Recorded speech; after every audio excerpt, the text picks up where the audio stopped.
Alrighty. Just making sure everything works. Looks like it. Cool, cool. Game's a little louder for me. Yep, just jumping right back in. So hello once again. We are back for more Dynasty Wars Origins. We're slowly but surely getting through this game.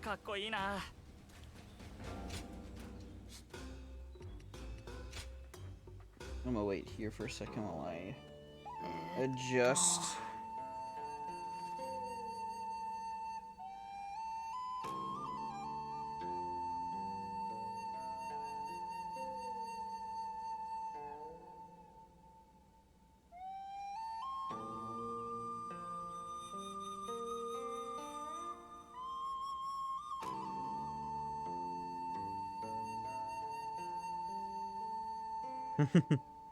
Okay. Give me 2 seconds. And then we'll get started right away.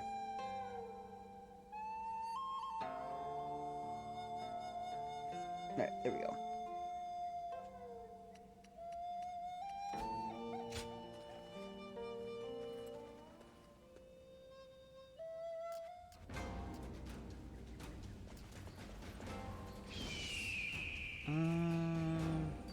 Alright. Yep, we're just gonna continue right on.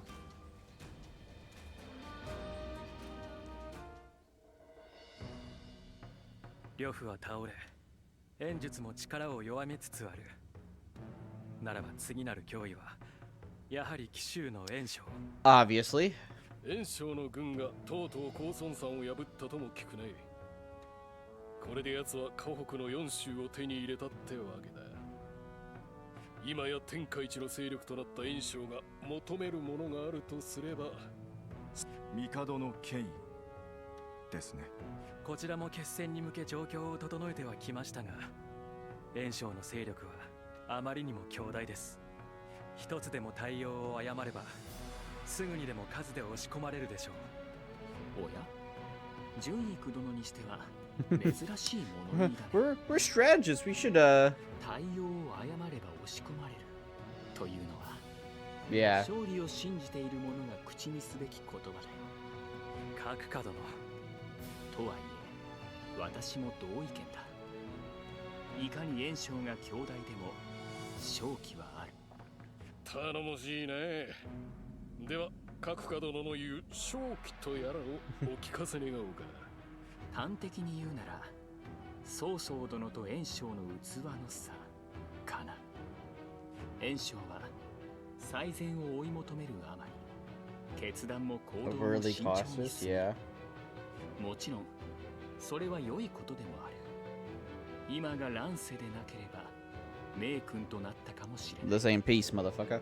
けれど乱世の将に求められるのは慎重さよりも果断さであると私は思う。そして何より袁紹は己の欠点を指摘する者を遠ざける悪癖がある。そんな人間が大軍勢を率いている。ほころびの生まれない方が不思議ではないか。Exactly. 言うね。なら袁紹は取るに足らない相手だと。そこまで侮るつもりはないよ。けれど私にはもっと気になる相手が。やはり劉備。曹操殿自身が気に入っているようだから何とも言えないのだけれ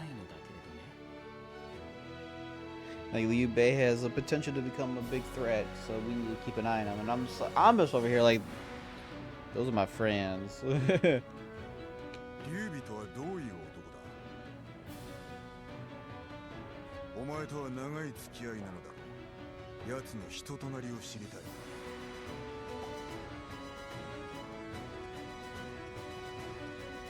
確かに世間ではそうもてはやされているな。だが誰彼構わず手を差し伸べるお人よしを信用できる者などおらん。孟徳は劉備を大器と考えている。もし孟徳に匹敵する器であれば力をつける前に潰さねばならん。あるいは呂布のように傍若無人な輩であればなおのこと Huh, interesting how they're writing this. So you don't trust Liu Bei? 直接に言えばそういうことだ。腹に一物あるのではと思ってな。先日猛徳と奴が食事を共にした折、奴は雷鳴に驚いて箸を取り落としたという。大気だのなんだのと歌われる男がだ。疑わしいと思うのも当然だろう。ともかくお前が奴を高く買っているのは分かった。俺もこの Yeah, I do think highly of him. He is Liu Bei, the goat.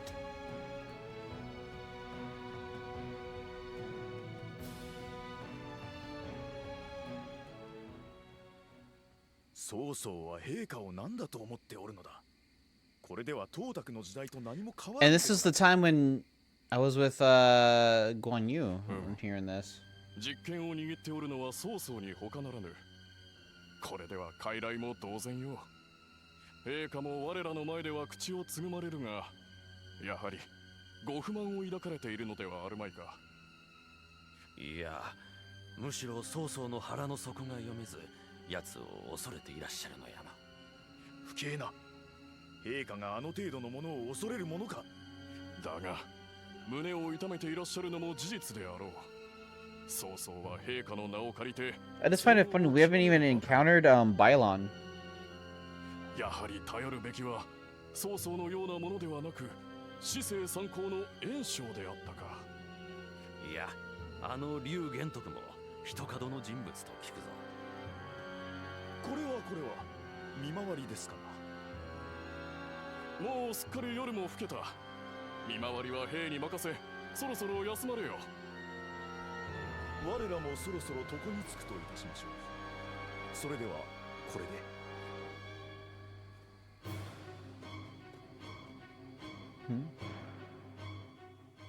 Soon thereafter, Yuan Shao showed signs of a southward march. In response, Cao Cao deployed his defenses in the fortress of Guandu. As the disgraced Yuan Shu moved to ask Yuan Shao for help, Liu Bei was ordered by Cao Cao to hunt him down.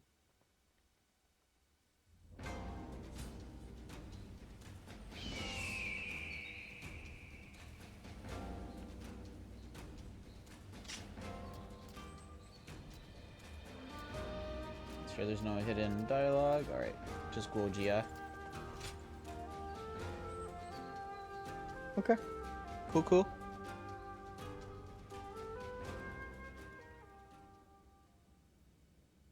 曹操殿、それで本当によろしいのですね。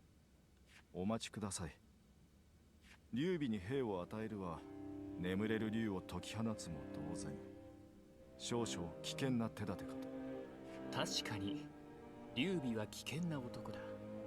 力を得れば必ず私たちの前に立ちはだかるだろう。だからこそ彼らを京都に留めておくわけにはいかない。それはまさか。まだ疑惑に過ぎないが、放っておけない噂が流れていて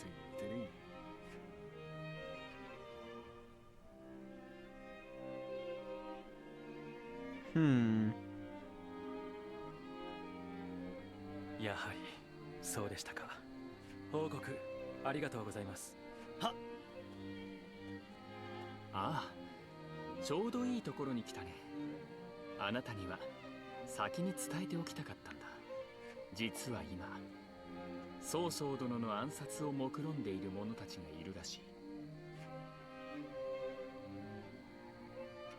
近頃は各所で噂を聞くようになっていましたが、あなたも感づいていたようですね。この企ては陛下の名のもとに行われているようなのです。ことがことだから放っておくわけにもいかない。何人かを捕らえて尋問していたのだけれど、彼らは同志として他でもない劉玄徳の名を口にした。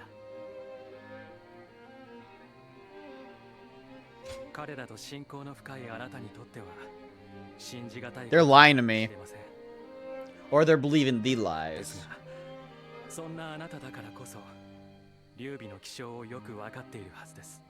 彼は助けを求める声に答えずにはいられない。その反応を見るに、やはりあなたは計画に加担していないようですね。試すような真似をして申し訳ありません。ですが、これで安心できました。かねてから劉備の周囲には不穏な噂があった。そこに今回の一件だ。曹操殿は演術の討伐を建前にさすがに劉備も状況を察したはずです。おそらく二度と京都へは戻らない。Yeah, we're constantly like keeping him under lock and い key. ずれ必ず感化を交えることになります。心苦しいとは思いますが、どうかその覚悟を決めておいてください。I do. This is why I love Dynasty Wars / Romance of Three Kingdom.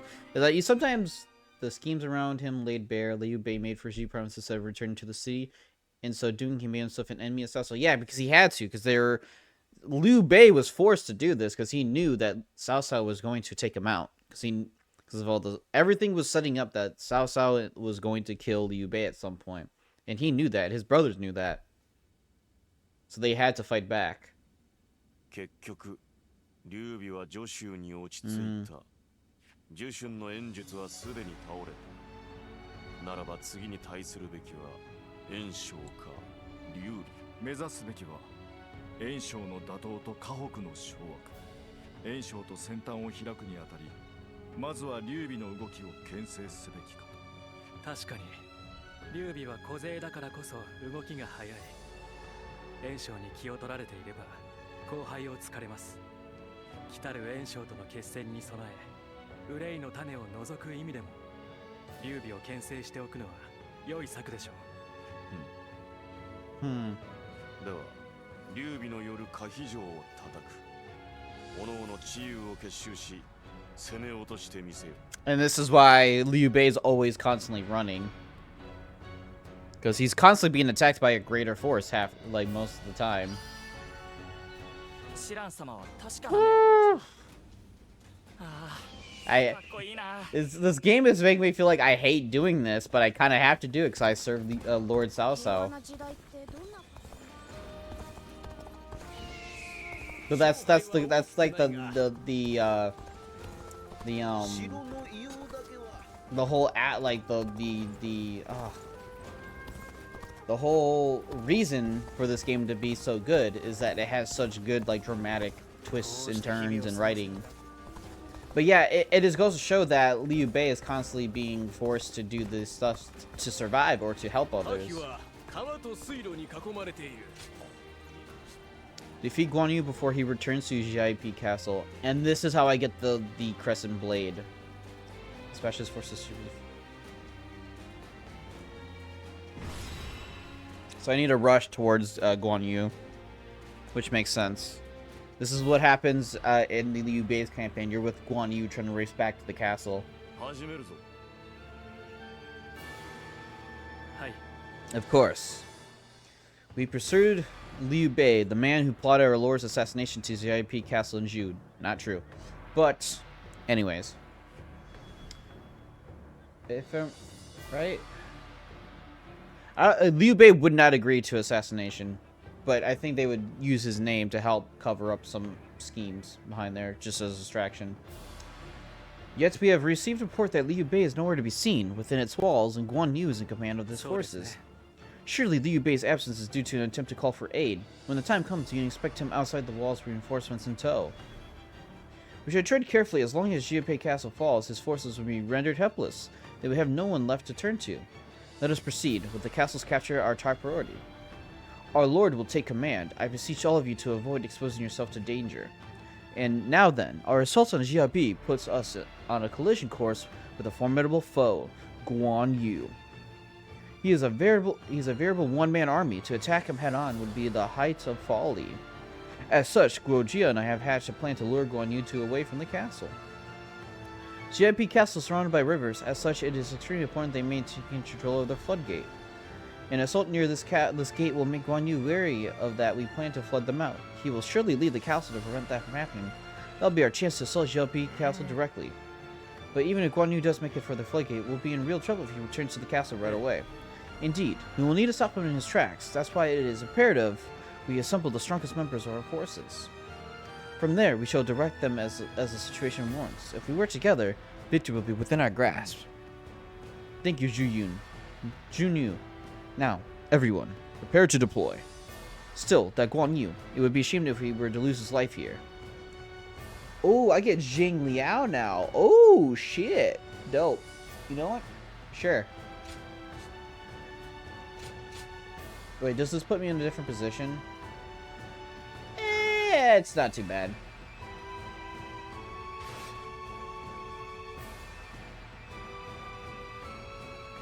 Yeah, it's not too bad. We're going straight for Guan Yu. Let us go. Overtake GIP and seize the Yu-base stronghold.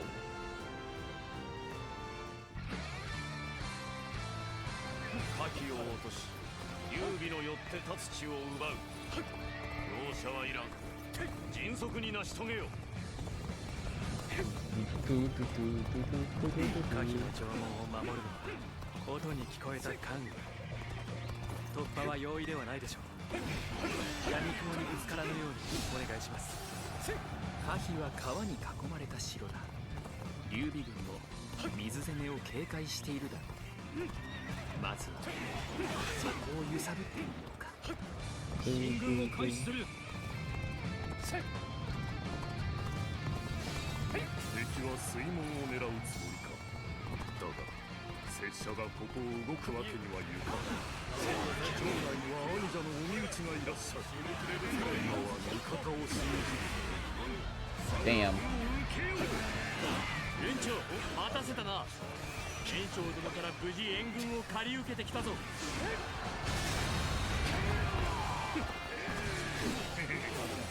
も驚いてやがる。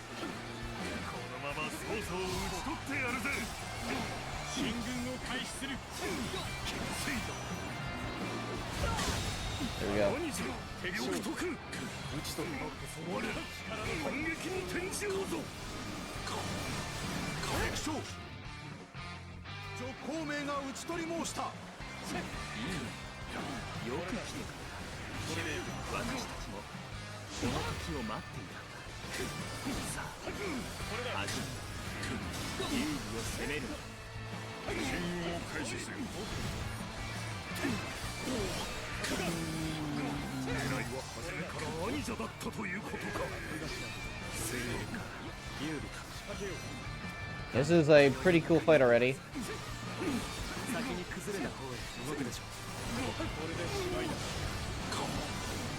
Just gotta kill Guan Yu.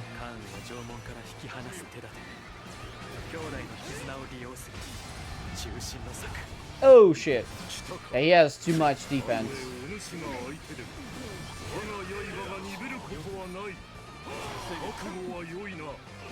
今関羽と戦うのは得策ではありません。機を伺うべきではないでしょうか。ダメだ。どうしようもねえ。武器を厳粛に受け止めねばならんな。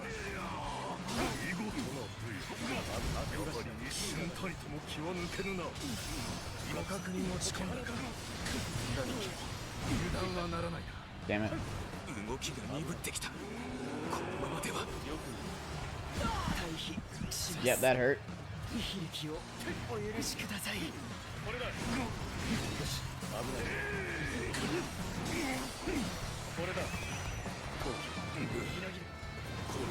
Yeah, this is gonna be a tough fight. Guan Yu has a lot of health and a lot of defense. Like he actually is a bit tougher fight than I would have thought.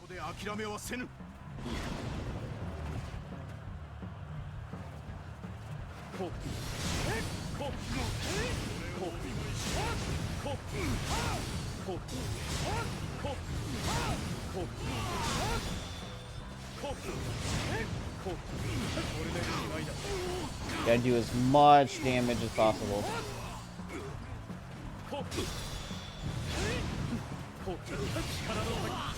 Make sure we get rid of some of his men.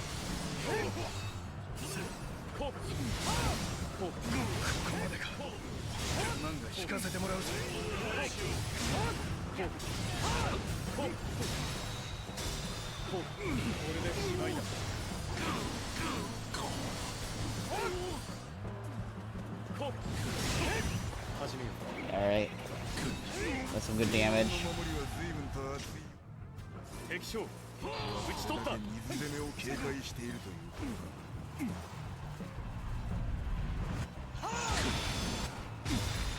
So that should break them. 覚悟しろ劉備。ここで貴様を討ち左近を断つ。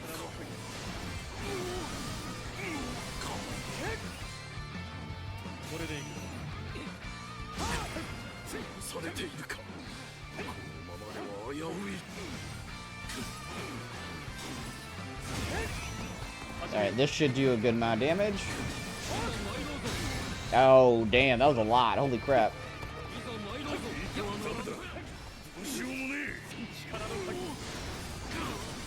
Just need to defeat Guan Yu.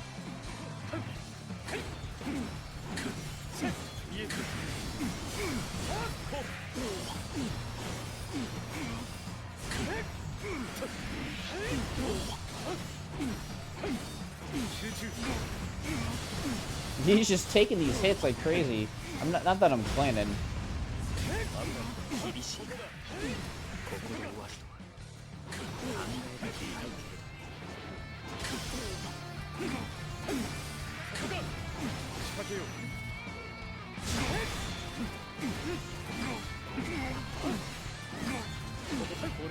Alright, we've got him down pretty low.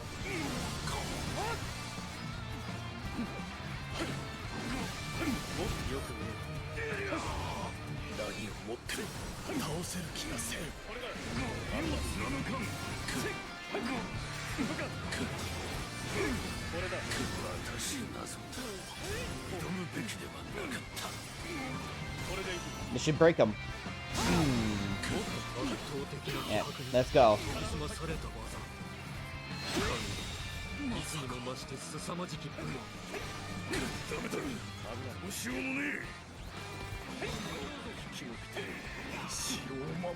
Alright, now we need to defeat eBay before he gets too far.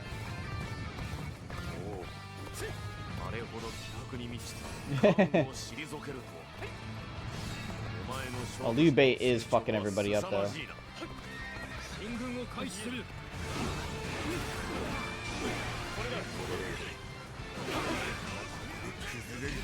Nope, I'm gonna break all you motherfuckers right now.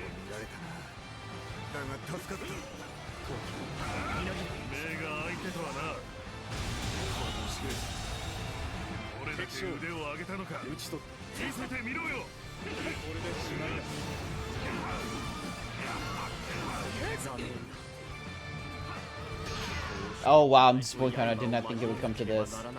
I'm disappointed too. I don't want to be here.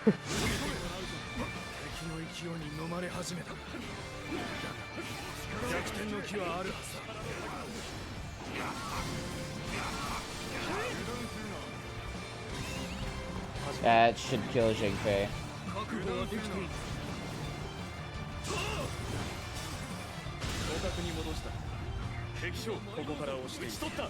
Oh, I said that.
This is definitely a fight.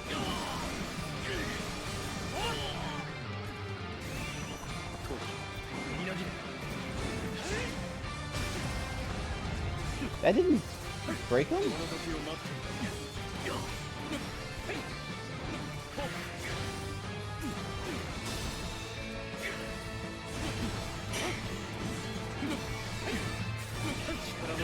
Oh, Zushu's down. Really? Zushu died. George was a random jobber. That sucks.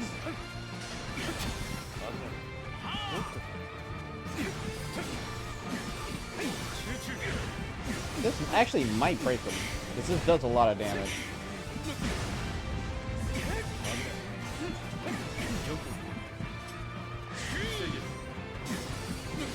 This will break him.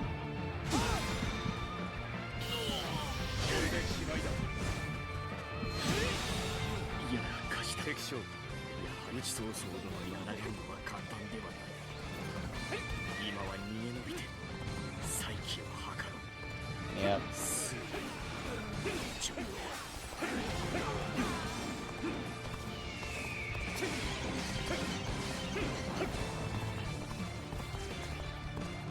I just need my health back, bro. I lost a lot.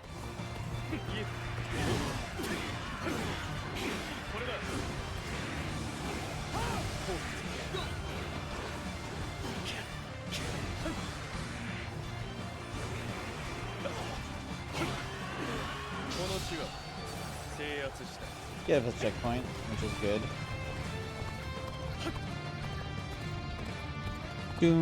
Yeah. I'm not talking much. I'm just really really engrossed right now in this fight. But now we're gonna take the castle.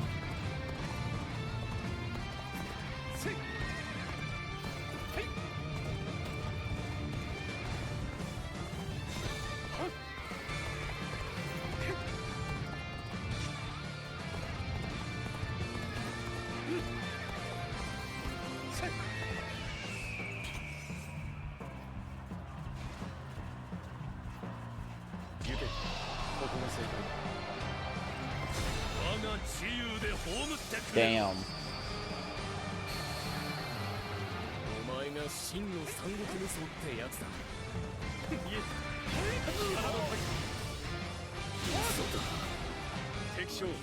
That was actually kind of crazy how that just took out like most of the dudes.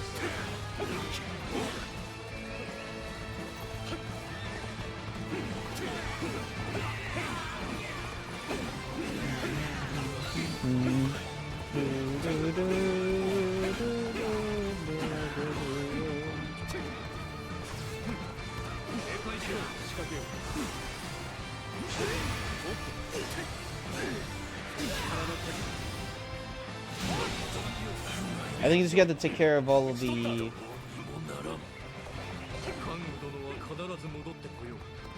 Oh yeah, we gotta fight Guan Yu again.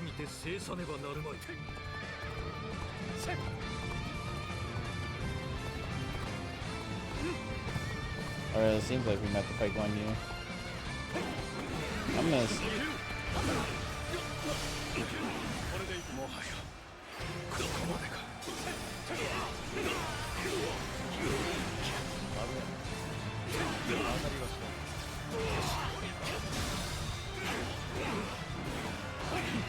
Yeah, this is, there's a lot of guys here. And then we do this, which should do another, like, quarter of his health. Pretty much.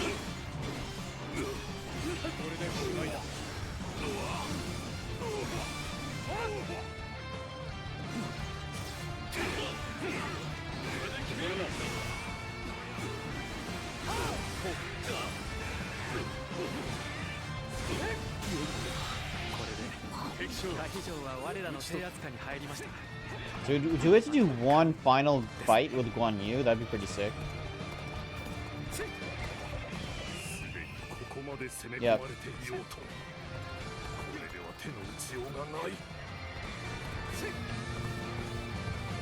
And I have pretty much full resources.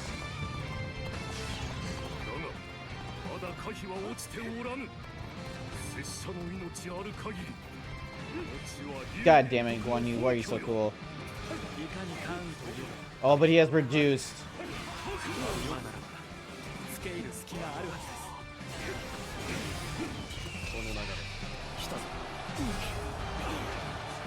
Yeah, this is gonna hurt you more than it's gonna hurt me. Oh my god, the damage.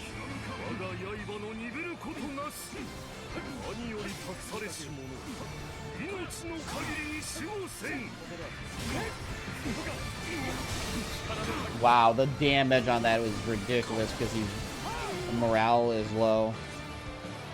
It's back, but it did what it needed to do.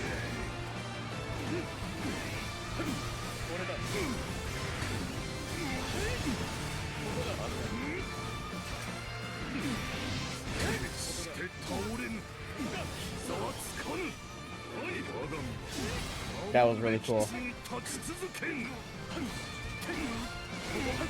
And then we're gonna finish him off with Muso Rage.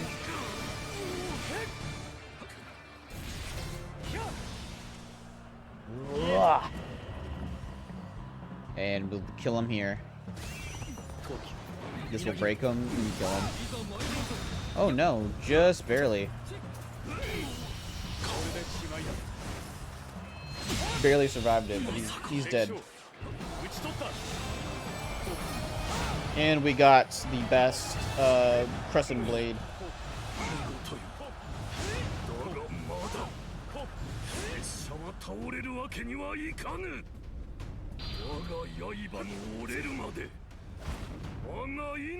Yeah, go on you.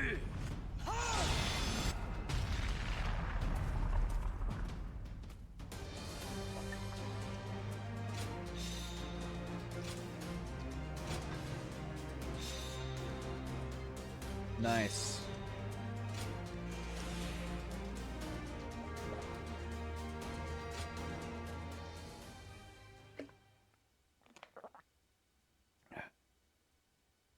Okay. I think we've seen this before, yeah.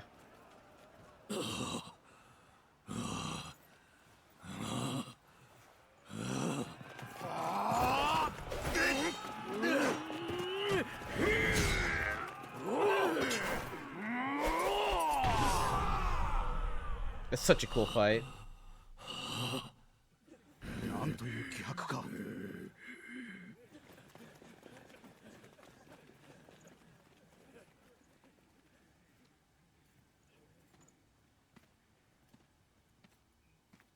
関羽殿、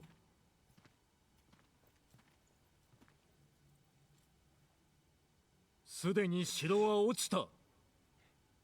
下られよ。Let's play out. 皆、我が命の限り戦い抜かん。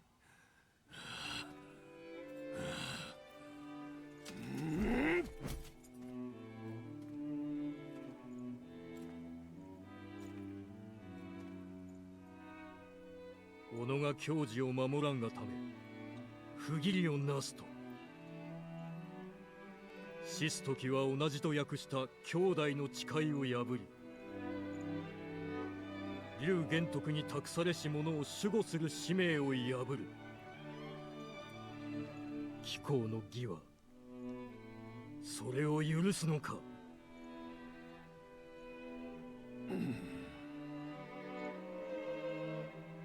ならば三つ訳してもらおう。この身が下るのは帝であり、曹操殿に下るのではないこと。劉玄徳がお身内には手出しはせぬこと。兄者の居場所が分かり次第駆けつけるのを許すこと。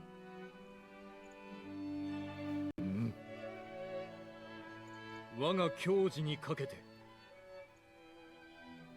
殿には貴公の願いを受け入れて。全て受け入れよう。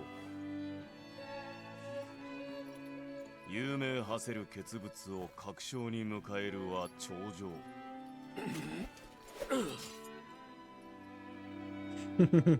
Fucking go on you. よしみを結びたいものだな。Guan Yu is such a badass, dude.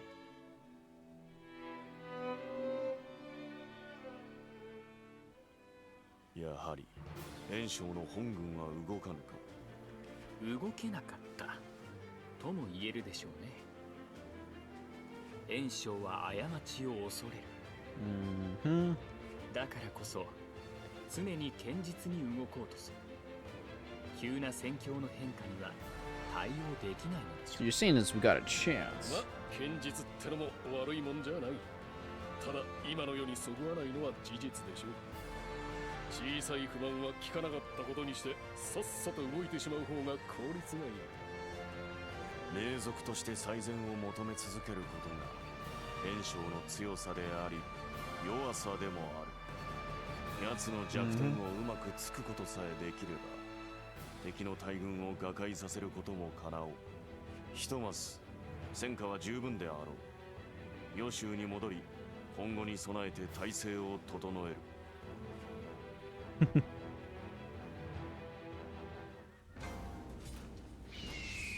Alright, there's gotta be この some 辺りは stuff. 沼地と川が多いわ。たまに落ちる人がいるのよ。Jiaho Yuan and Jiaho Dune have something they need to speak to me about. Junyu has a mission for me. Okay. 宴での孫権様は随分と楽しそうだったな。 Where are you, Junyun?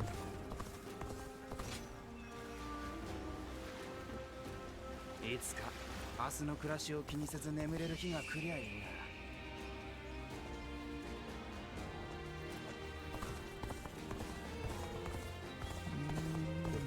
Oh, he was in the same area as them. Okay. 失礼。 Okay. Jiaho Yuan, what do you want?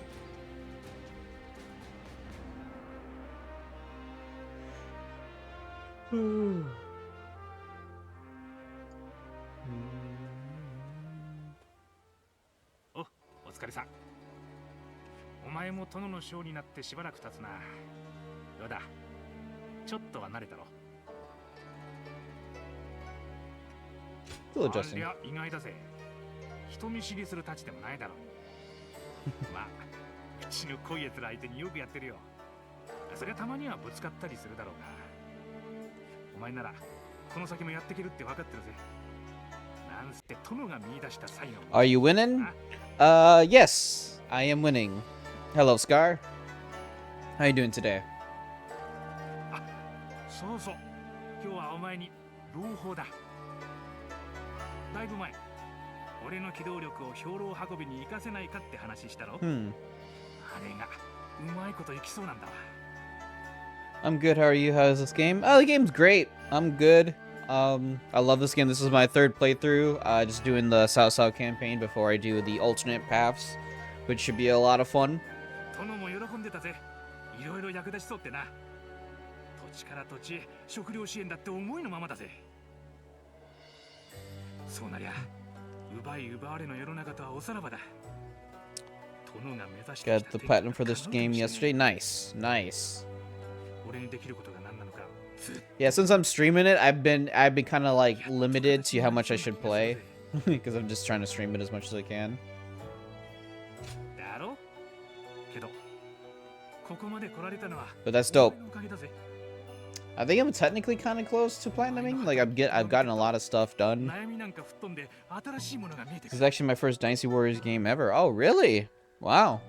Well, this is a very solid entry to the franchise because it's literally the beginning, essentially, of Dynasty Warriors, which is the Yellow Turban Rebellion. It's done in a way that's really unique, where you see the beginning of the rebellion and you fight with them for a while, and then you have to go against them because, you know, how history goes.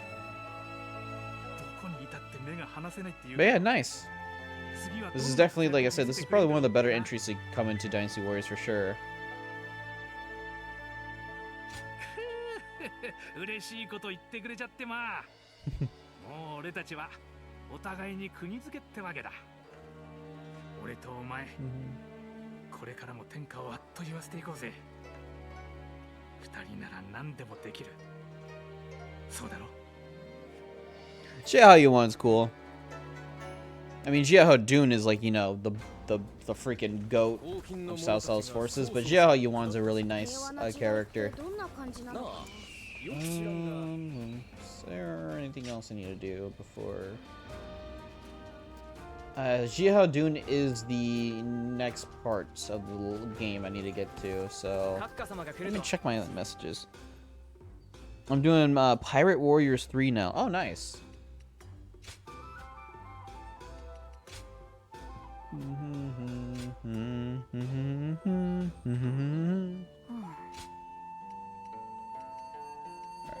nothing there. Alright, how far are we?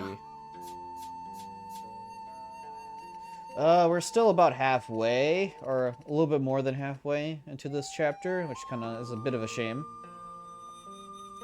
I think after we defeat Yuan Shao is the end of the end of this chapter, and then when we get to chapter 5, we'll be finally getting through a lot more. I might also go for that new Warriors game, Warriors Abyss, but I already have a big backlog. Yeah, you know what? I wanted to play that too, but yeah, I have a big backlog myself. I want to play it. It's just Dynasty Warriors, but roguelike, which is a cool sounding game. I want to play just Zhao Yun, who's my main in Dynasty Warriors originally. But yeah, I would love to play that game, but yeah, I understand definitely having a big backlog is not ideal.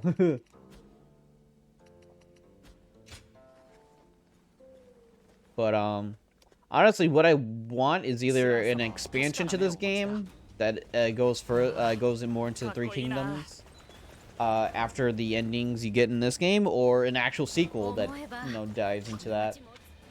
I need to use Twin Pikes Battle Arts. So let me switch to that. I have only 3 left to get for the tier 8 weapons. That's pretty nice. All right, let's do this.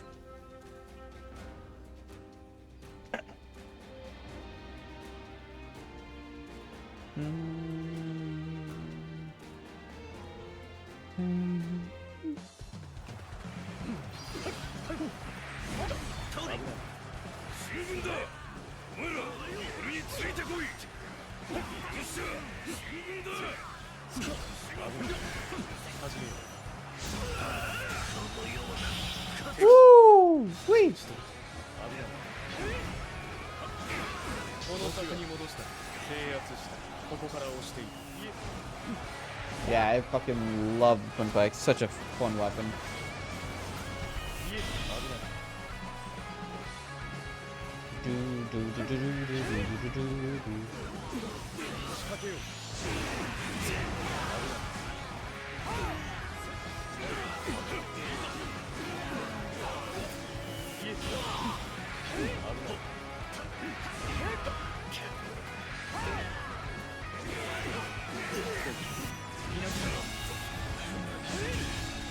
There we go.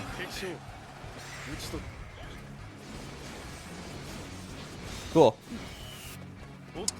But yeah. Are you planning on playing any of the other like Dynasty Warrior games or Samurai Warriors or any of the Warriors franchise other than Pirate Warriors 3?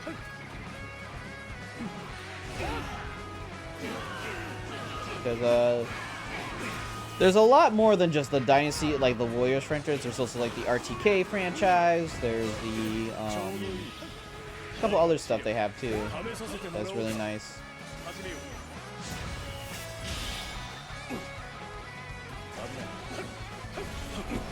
Oh shit.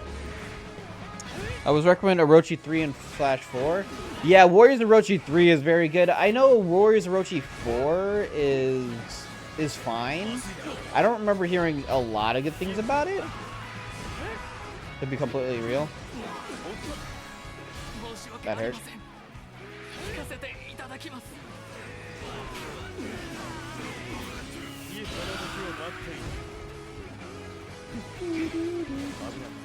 Alright. But yeah, I played a lot of Orochi 3, and that was really fun. That was a really fun game.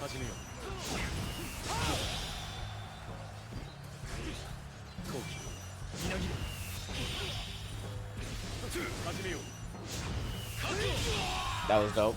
Just constantly throwing those. 敵将討ち取った Yeah, Warriors Orochi 3 is great. It has Dynasty and Warriors characters, and Samurai, I mean. And then, you know, you have, like, the other, Koei Tecmo games, like, Ninja Gaiden in them, and characters from Ninja Gaiden. And then you have, like, Joan of Arc and Achilles from, like, Greek mythology and stuff like that, which is really cool.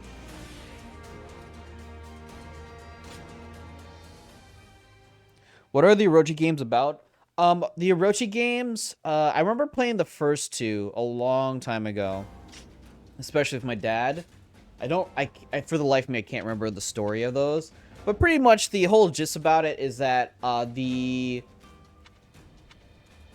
it's very, I want to say it's very anime, because Orochi is like is a demon, Orochi is technically a demon in Japanese, essentially, but or Akuma, but Orochi is a demon or some otherworldly being that kind of takes the because they're kind of like separate universes, but also like in the same world, and it like fuses them together into like, so you have Dynasty Warrior characters and Samurai Warrior characters interacting with each other, which is really dope. And you have them interacting with each other, and they're constantly fighting each other in these like random wars and battles across time. At least 3 does. 3 has you fighting across time and space of both Warriors, Dynasty, and Samurai. And you have to like, and then you can constantly like do alternate versions of these battles where certain characters live, certain characters die, which is very cool. But the whole point of it is that the beginning of 3 is essentially you lose. The quote unquote heroes of both the Samurai and Dynasty lose against Orochi, and Hanako, I think her name was. It's been like over a year since I last played the game, so my memory of it is kind of rough. But Hanako, who's the spiritual being from the Samurai Warriors franchise. No, wait, no, she's actually from Dynasty, because she's technically a grand sorceress in most of the Warriors and RTK series. Or especially in Kessen 2, she's a sorcerer. But she pretty much has the ability to help turn back time. And so she reverses time, and then you have to go back in time to get new warriors. That's how you unlock your characters, is by doing those missions, and then you get them into your team / your group. Because you can have up to, I think it's 3 members. It's like the Orochi games has it to where it's like a team game. You can have up to 3 characters in like a party, and you can switch them out. They can do team attacks, which is really cool, and you can composition them pretty well too, and so they get like bonus stats and bonus abilities and bonus attacks, and like team up stuff, which is really cool. It's a really cool aspect of the Orochi games, is definitely the team up stuff for sure. But yeah, Orochi 3 is the most recent one I played, and that game is pretty fun. It's a standard Warriors type game where it has basic gameplay, but it has a lot of cool characters and a lot of cool interactions, and some neat little, you know, features and mechanics you can, you know, do, and some very difficult what's it called? I think it's miasma mode, where you literally are like traveling through this weird like gem system. It's a very cool game that has a lot. It has a lot of content. I think that's like the cool thing about the game, is it has a ton of content. But it could be a little overwhelming at first, so I just recommend playing the main story, which could take you a long time, longer than this game. 近頃奴は関羽を機下に置くためにあれやこれやと手を回しているようでな。金品だけでなくかの石飛ばまでも送ったらしい。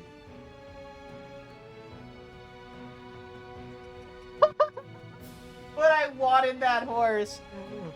Joke's on you, I already have red hair. But that's awfully generous. That's funny though. You can say that, but I wanted that horse.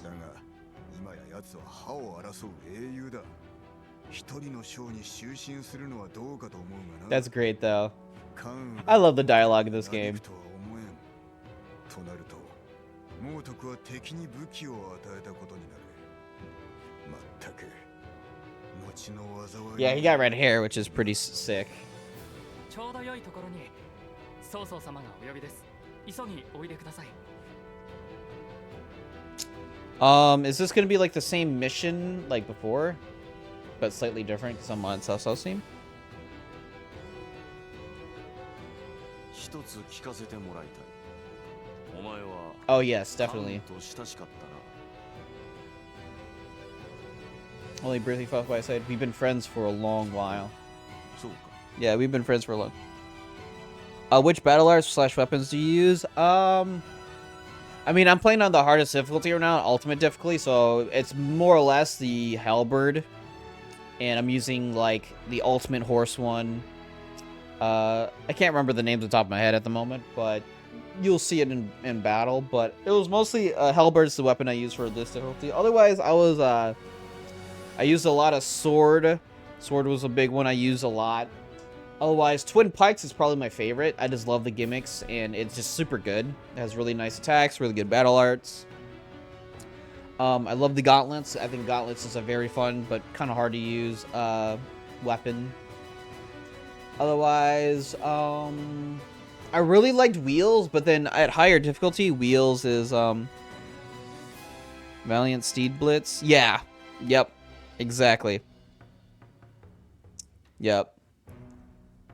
Yeah, Twin Pikes is fun. Gauntlets is... I really love the gameplay of Gauntlets. Just the way you can do, like... It's literally a fighting game. You can just do... It's a stance mode.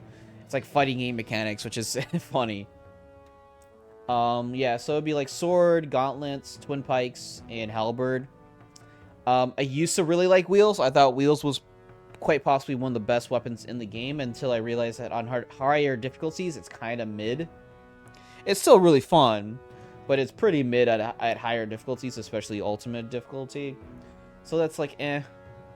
Otherwise, Spear's okay. I think Spears is a little too slow for me to build up bravery. But when you do build up bravery, it's pretty good. It has really good battle arts. I was never a big fan of the staff. I thought staff was just a weaker version of Spear. But then when you upgrade it and get it to like max level, or at least level 8, staff is actually pretty solid.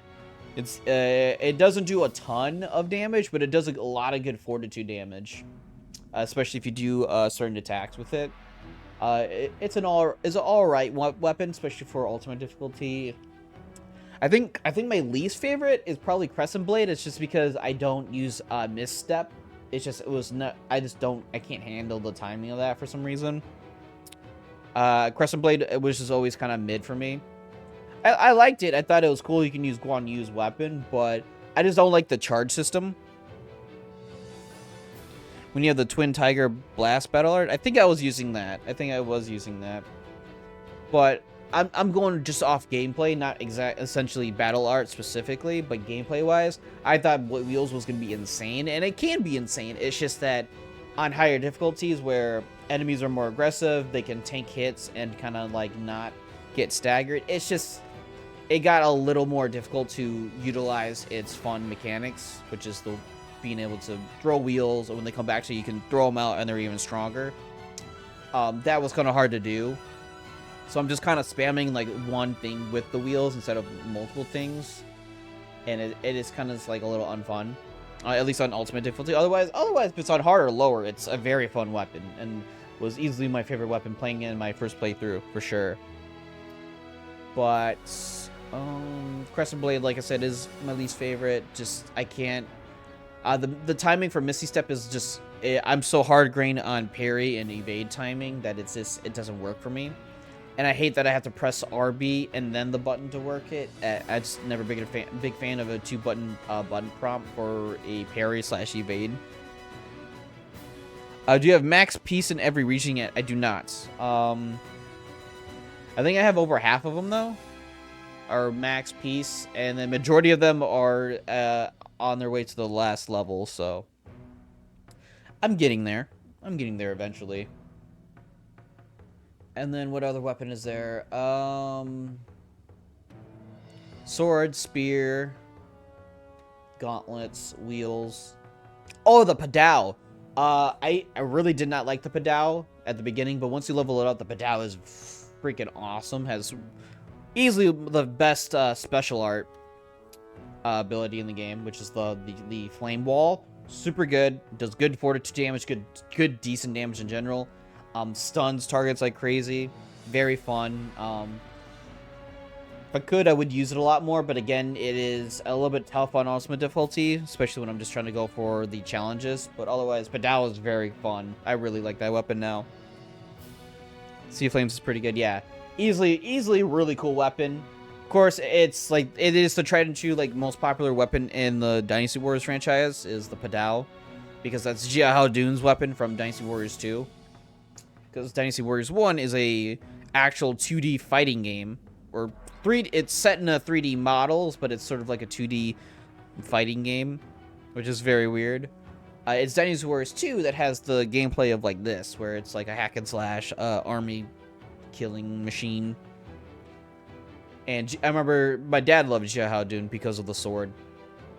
I was always a Zhao Yun. Zhao Yun's always been my favorite Dynasty Warriors character. Just really cool spear user. For some reason, I really like spear users, even though I'm more of a sword guy. That's why I was kind of wish we got stronger battle arts. I mean, like, more large-scale destruction battle arts. Yeah.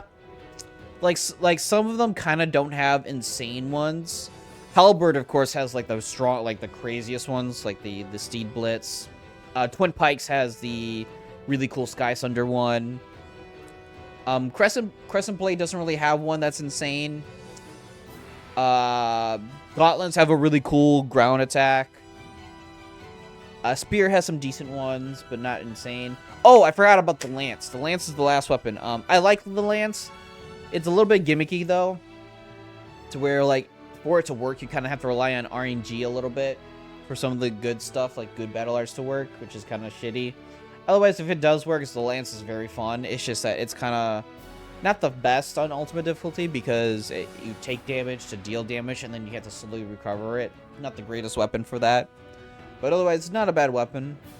But yeah, definitely, my favorite weapon is probably the Halberd slash Twin Pikes. Least favorite's the Crescent Blade. So that's pretty much it.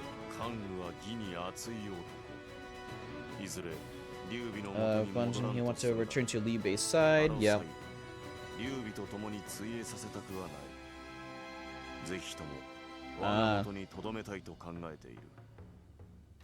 Lance ability definitely. Yeah, I'm not saying the Lance is bad. I'm not saying it's bad at all. It's actually very good. It's just that it's very gimmicky, because you need to take damage if you want to level up your attacks / battle arts, for at least the good ones that I know. And I just remember playing in my previous session, but so when I was doing my Sun Sei / the Sun Family playthrough, I had an optional mission that was terrible, and I was using the Lance, and I was raging really hard because I couldn't recover health fast enough, and so whenever I was doing the tanking ability, I would just die. So I had to switch to the Halberd for that, and that mission just sucked in general anyways. But, got something in my mouth. Blah. But, I'm not saying Lance is bad at all. It's still a very fun weapon. It's just, again, it's very gimmicky for me. And I can make it work. It's just, you got the Halberd, which is a infinitely way better version of the Lance without being the Lance. If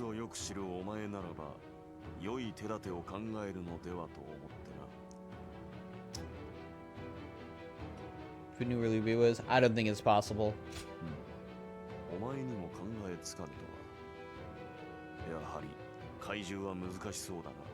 I'm just saying it's impossible because you're not Liu Bei.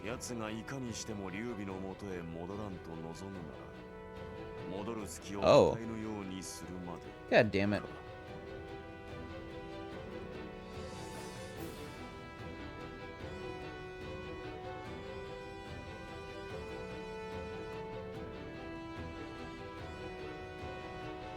There we go.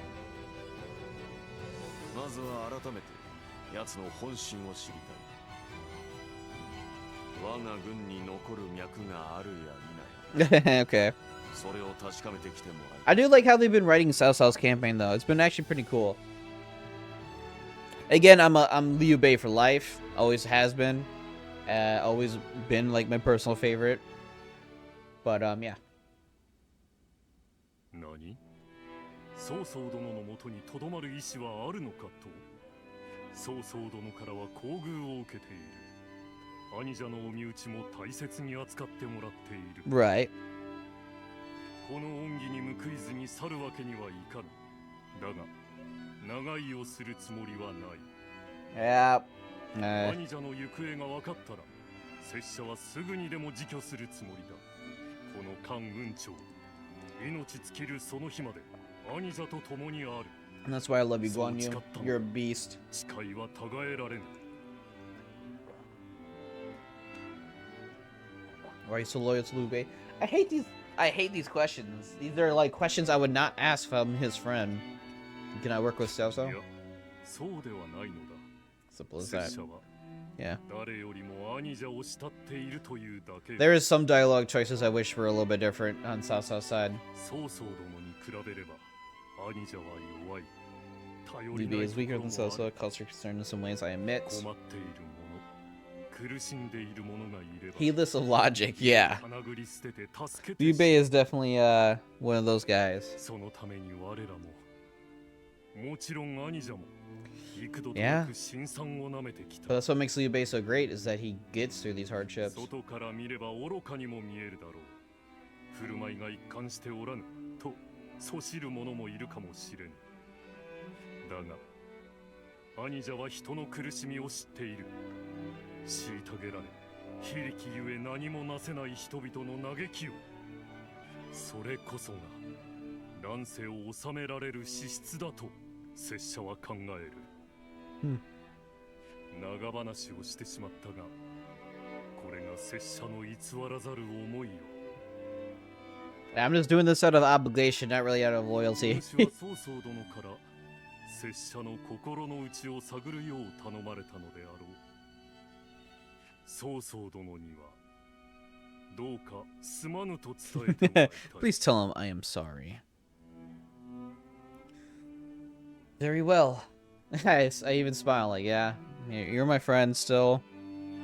I do not want to be your enemy. Oh yeah, this scene. 関羽殿劉備殿は未だ行方知れずとかその心 And 情 there's を Zhang Liao, who's あまり awesome. ですが I hate to fight him こ though. うして再び共に戦えること素直に嬉しく思いますぞ拙者の命そして兄者のお身内を助けてくれたこと礼には及ばず貴公ほどの武人を失えば天下の損失 This is why I love this world. Everybody has respect.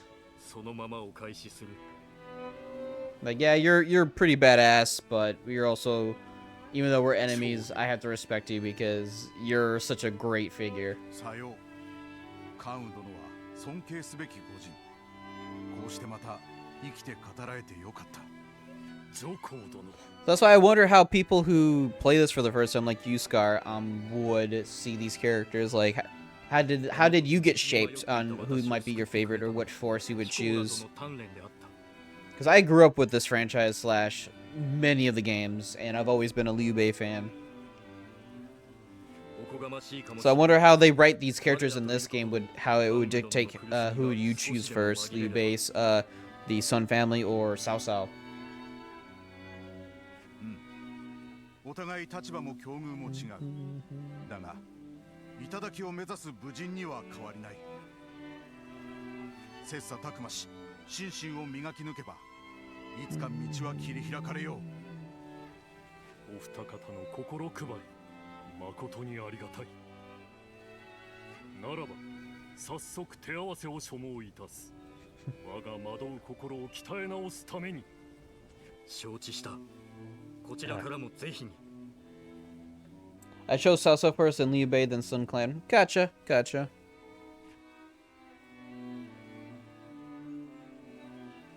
Yeah, I always choose Liu Bei. Cao Cao, I knew I was gonna pick Cao Cao last because he is technically the bad guy of the series of the Three Kingdoms. at least his ambitions is not with the purest of heart, where Liu Bei has always been the underdog slash he's always been the good guy looking out for the people, wanting to unite the land under harmony other than strict rule like Cao Cao. I mean, Cao Cao has his ambitions, sure, and he has his own ideals, so that is his ideals to benefit the land, which is completely valid. It's just that the way he does it is there's going to be a lot of death. Where Liu Bei is like, he has to be a lot more diplomatic, but also like he has his brothers to help him deal with, you know, the forces against him. And I just always liked the brothers situation. It was always like the coolest part about their characters was their bond. And then I like the Sun Clan. Sun Clan's really cool because again, their bonds as family is super sick.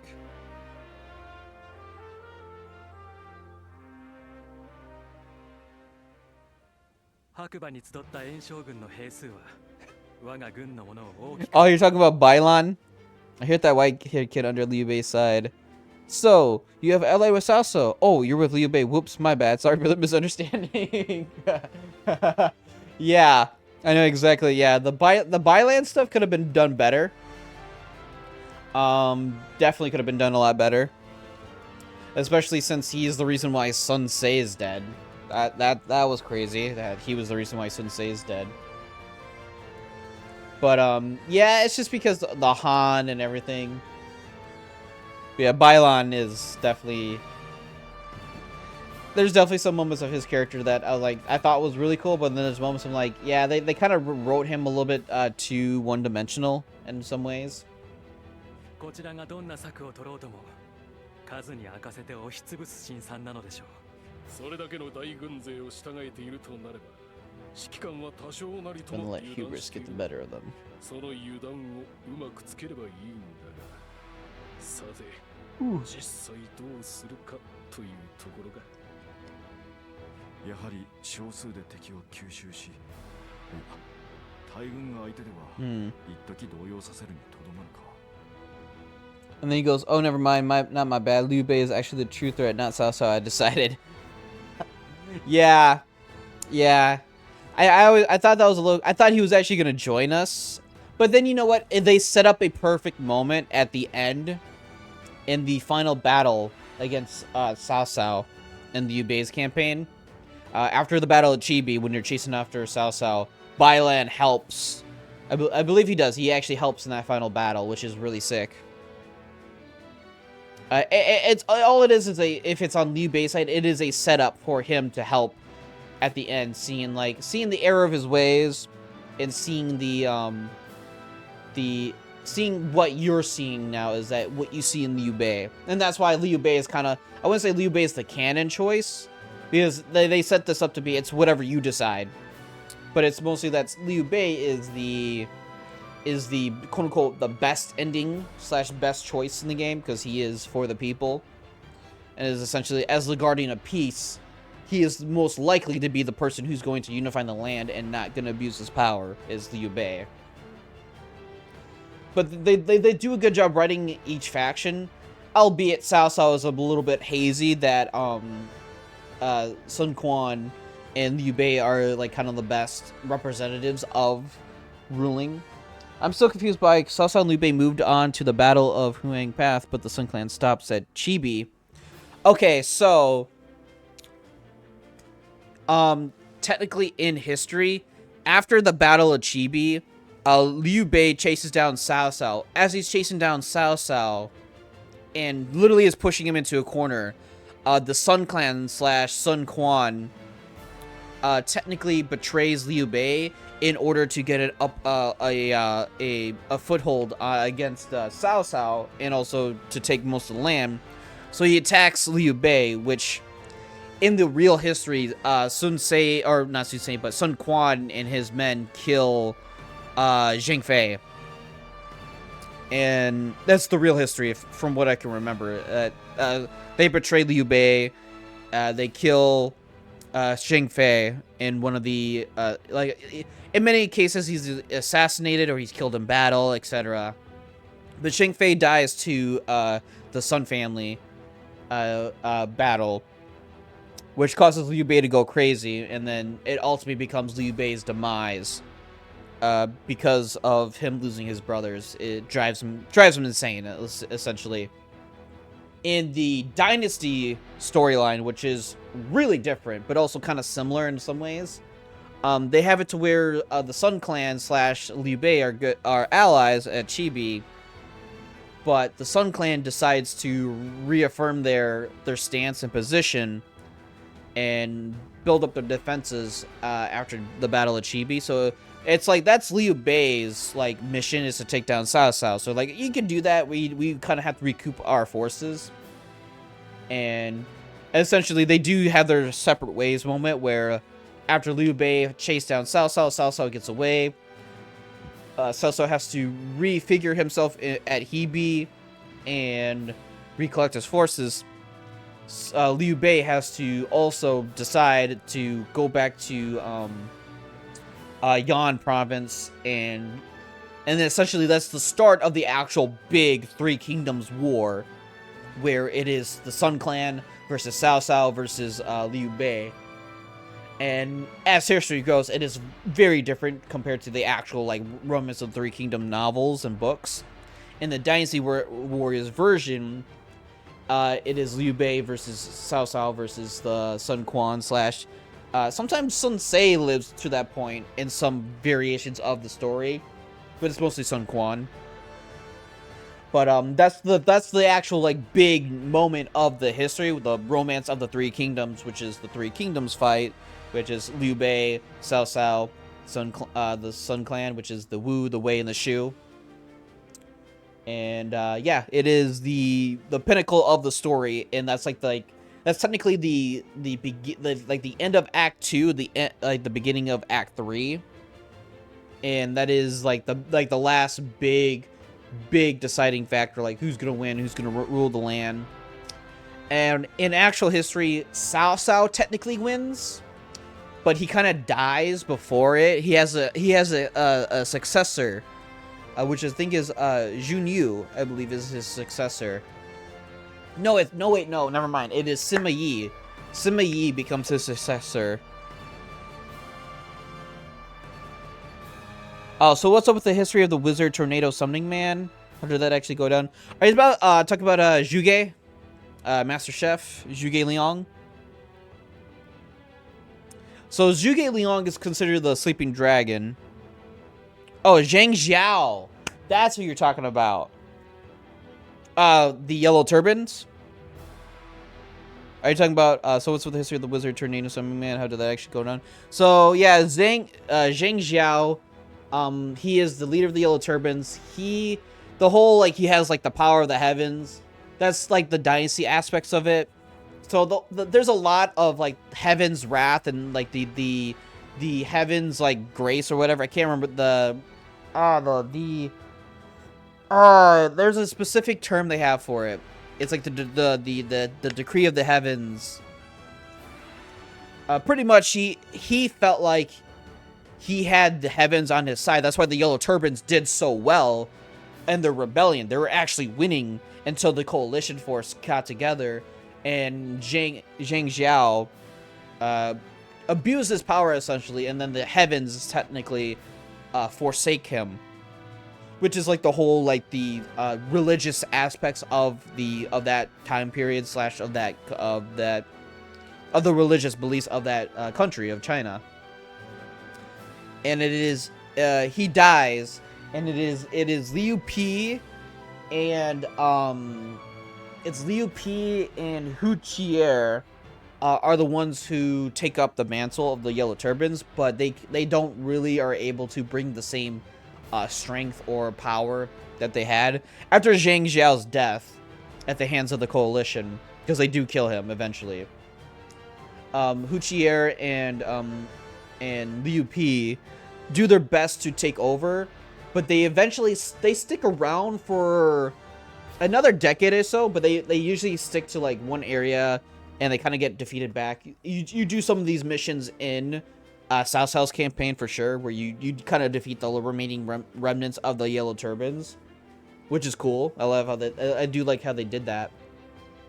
but more or less they become kind of like a thorn more than like an actual problem. They're just a thorn in the sides of like the three kingdoms, mostly Cao Cao. And he eventually crushes the rest of them. But yeah, Zhang Xiao's like mystical powers and stuff is just a fantasy trope of the Dynasty games. They kind of made them, he was kind of like a sorcerer, because going through in this game, I thought a magician that could summon tornadoes, remember I float, would be a bigger villain than just a first chapter introduction buzz. Yeah, right? So yeah, Zhang Xiao, and a lot of like of the variations of the Dynasty games, he's always kind of been like a sorcerer, or like he has mystical powers. And it's like his idea of having the heavens guiding him, giving him strength and stuff. And in Origins, they made it to where it's more or less like the illusion effect of the incense of the Guardians. I know in Kessen 2, which is the Dynasty War Romance of the Three Kingdoms game, Zhuge Liang and various other characters have magic powers. Like they can summon tornadoes, they can summon meteors or rock showers. They can literally split the earth in an earthquake and close it back up again. They kind of go crazy with those games. But in the if we're speaking to specifically the Dynasty aspect of it, the whole reason it's called Dynasty is that it is highly fictional. It is historical fiction. That's why the boss like Zhang Xiao has mythical powers and stuff like that. Like Lu Bu, he can cause the earth to quake and stuff like that because he's like such a powerful being and stuff like that. But yeah, it's kind of weird that they gave Zhang Xiao powers, like he's able to do these tornado storms and destroy these rocks, whereas Zhuge Liang is considered a wizard.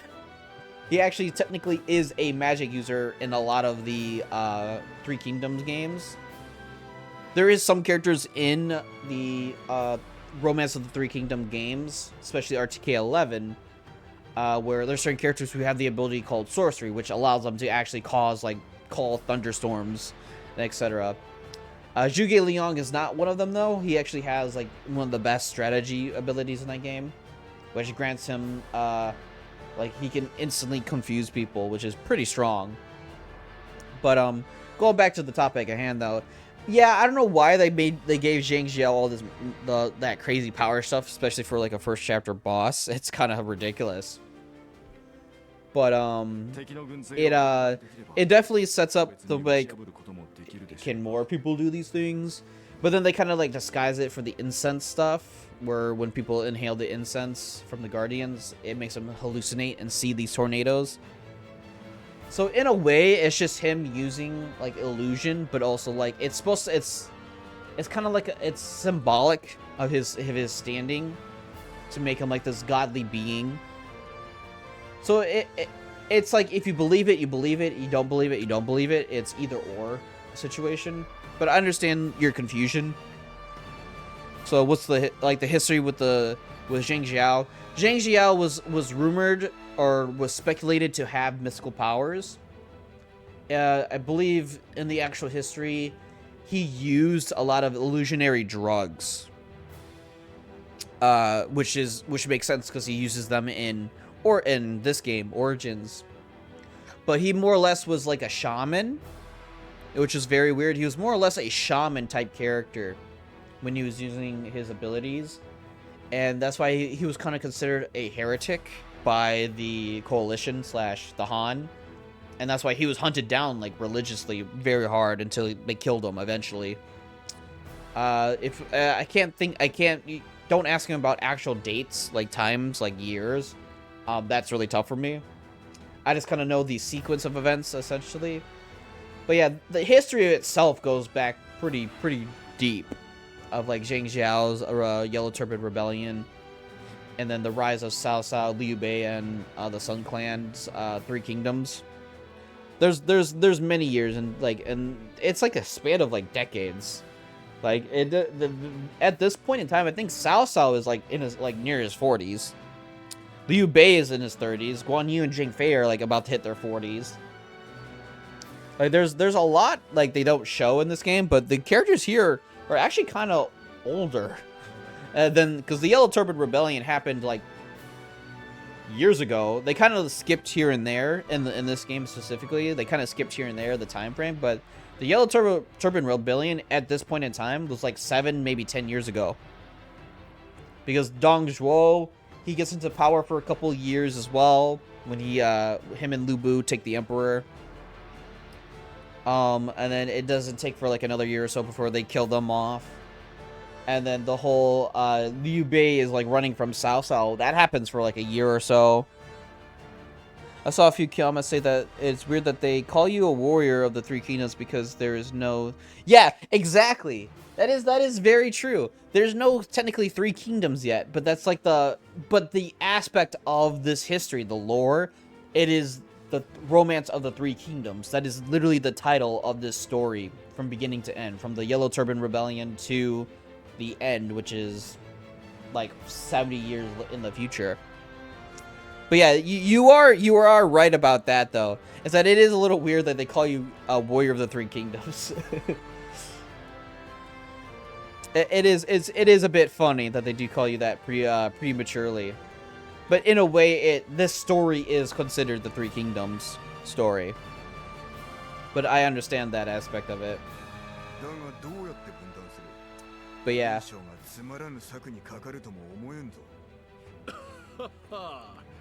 皆そこで寝ている大ナマズを釣り上げるには相応の餌を仕掛けませんと。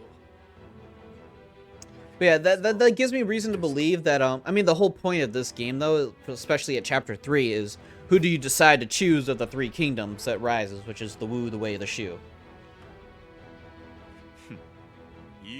It's just that since this game's considered Origins, it is the origins of how the Three Kingdoms come to be, and you play as a nameless wanderer who kind of helps which of the factions, etc., etc. It's pretty much like what they're doing is they're rebooting the franchise essentially with this game. They're rebooting the timeline, and this is now redoing it. My biggest gripe with this game is every enemy magically disappearing from the battlefield. Are you talking about like when you technically kill somebody, they just disappear? Because technically this game would be considered an M-rated game if you were killing them, so they have to count them as KOs. Or defeated. You don't really kill anybody except for there's some characters who technically die, but it's not supposed to be a bloody game. Dynasty Warriors has never been a mature version game. There has been like moments where people died, but it's not done in a way where it's like mature, like there's gore. You know what I mean? It's like when every enemy somehow... Oh, that's what you're talking about. I see. Yeah, because in history, a lot of officers, specifically like main officers like Liu Bei and them, they literally did escape. Like, thinking back then, how battles were fought, it was a lot different about how battles fought, to where I know some officers didn't fight on the battlefield. This is the Dynasty aspect of it, where Liu Bei is not fighting on the battlefield. He is commanding his forces back. And when they're losing, he escapes. That's why certain characters like Lu Bu, he's an actual warrior. He actually fought on the battlefield. But then whenever he lost, him and Red Hair, which was a really gigantic horse with a gigantic man, who was all powerful, yeah, he could escape on horseback because he's a literally ball of iron running through your troops. But yeah, the Dynasty aspect of it is that these characters who are supposed to be like strategists or leaders, they're not fighting on the battlefield. If I remember correctly, Liu Bei never fought on the battlefield in the real history. He was a commander and a leader, not really a warrior. That's why when they quote unquote get defeated in battle, they magically escape, or they just lose and retreat. It's mostly because in actual history, a lot of them didn't really die on the battlefield, other than like lower named officers. They technically died on the battlefield because they were in the middle of it, whereas higher tier like Jia Hao Dun, Jia Hao Yuan, Guan Yu and Shang Fei, they were kind of commanding men, but they were also on the battlefield. But they kind of always won. Guan Yu and them, they kind of always won most of their battles unless they knew they were running. Again, I'm not a big history nerd on it. I got a lot of my history from secondhand knowledge, which is from other people telling me things or explaining things to me. So a lot of what I'm saying is not really speculation, but take it with a grain of salt that I probably don't know the full exact details as to why some things are happening. But this is a Dynasty Warriors game, and they're just trying to follow somewhat of the history. But yeah, it's just that they just get away. Like, you defeated them, like, oh, I'm gonna leave. You can't really pursue them. You gotta focus on the battle at hand. Oh, you defeated their leader. Well, they already had a scheme plan if they lost, and so they just run away. But I understand the gripe. When you play these games long enough, at least the franchise long enough, you start to understand why they do it. It's because it's meant to be a drama in its own way later on. You want Trump's forces, attacks and hordes, but Cao Cao's men are unshaken. Defeat Yan Liang and aid Baima Castle. Provide aid to Baima Castle within 15 minutes. Battle arts Tome Padao. Ooh, nice. A new battle art for the Padao. That's always good.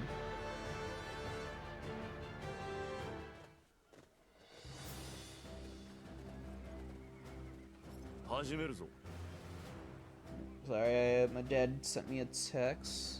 Plus, because they have to make them survive somehow when they know they survive into sequels. Well, here's the thing, though. Here's the thing with the Dynasty Warriors games. The quote-unquote sequels, Dynasty Warriors 2, 3, 4, 5, 6, 7, they typically redo the entire timeline. There is weird changes to them, though. So, Dynasty Warriors, like, 2, 3, and 4, they all technically start with the Yellow Turban Rebellion, but they kind of do things differently between each games, where certain characters either die, a character dies a certain way, a character dies later than they should be, they die earlier than they should be. A lot of these Dynasty Warrior games, they do change, what they change mostly from each game is either gameplay stuff, which is minor. Oh, so Mortal Kombat? Somewhat like, yeah, Mortal Kombat, sort of. Each Dynasty Warrior games is different from the last in terms of like how they work, but they typically go at the same. They start at the same spot, which is usually the Yellow Turban Rebellion. I know some versions of the Dynasty Warrior games, like 4, 5, and 6, whatever, they do either start either earlier or after the Yellow Turban Rebellion, and they kind of change things from there. And then sometimes some Dynasty Warrior games, depending on which faction you play, which is like the Wu, the Shu, or the Wei, and sometimes they even have a different faction that's technically like a minor faction also does certain things that are different. Like the Battle of Chibi, when you do that in some of the Dynasty Warrior games, some things happen differently, where like Gan Ning dies, or Gan Ning survives, or as Song Quan actually dies at the Battle of Chibi, and stuff like that. Like they change some things around, and then they sometimes change characters entirely. Like some characters are not the exact same personality wise. Some characters stay the exact same throughout most of the games, but yeah. So yeah, the sequels are kind of they differ from each other in terms of how they differentiate the fictional history of the Romance of the Three Kingdoms. So each game kind of is like a new game in the entry, but also not. Yes, you're essentially playing the same thing. It's just that the story and the characters are kind of sometimes different. So I know, in some of the Dynasty Warrior games, especially the later ones, I remember Diao Chan dies in some battles, and Lu Bu freaks out, and then you have to kill Lu Bu. And whereas other areas, Diao Chan doesn't die, and it's mostly just Lu Bu gets killed. So it's different. And some of the games, especially some of the spin-offs, like the Empire games, are kind of different because they don't really have a story mode. But yeah, they typically follow different paths here and there. But yeah, that's essentially what happens. I heard you can steal Lu Bu's horse sometimes. Yes. In the older Dynasty Warrior games, if you somehow fought Lu Bu and knocked him off his horse, because he's usually always on his horse. He's never off his horse. If you knock him off his horse, there's a chance that you can actually jump on his horse, and if you beat the level while still riding his horse, you unlock and obtain Red Hair, the best horse in the game, which honestly gives you the horse, if it runs into an enemy, it instantly kills them. Enemy officers get staggered and get taken a lot of damage, especially when you level them up. Like, Red Hair has always been a really cool Easter egg in the franchise where if you can somehow steal his horse, you literally get, like, a part of his power. And so it's always been, like, a contempt to get his horse. That's why when you had to beat Lu Bu in the final battle of Lu Bu in this game without getting any healing items or whatnot, they gave it a challenge to where you need to beat him on the hardest difficulty possible. You can't really waste all your healing, and you need to beat him without getting any more supplies. So I was like, that's pretty neat. That's a cool way of getting saying, like, yeah, you can unlock his stuff. So this is the first time you don't actually steal his horse. No, you in history, in actual history, Guan Yu gets Lu Bu's horse after Lu Bu dies. Nobody can ride Red Hair until it is Guan Yu. Red Hair somehow is the only horse that is able to allow is Guan Yu. And I think it's just because Guan Yu is such a great warrior, and Guan Yu had respect for Lu Bu as a warrior.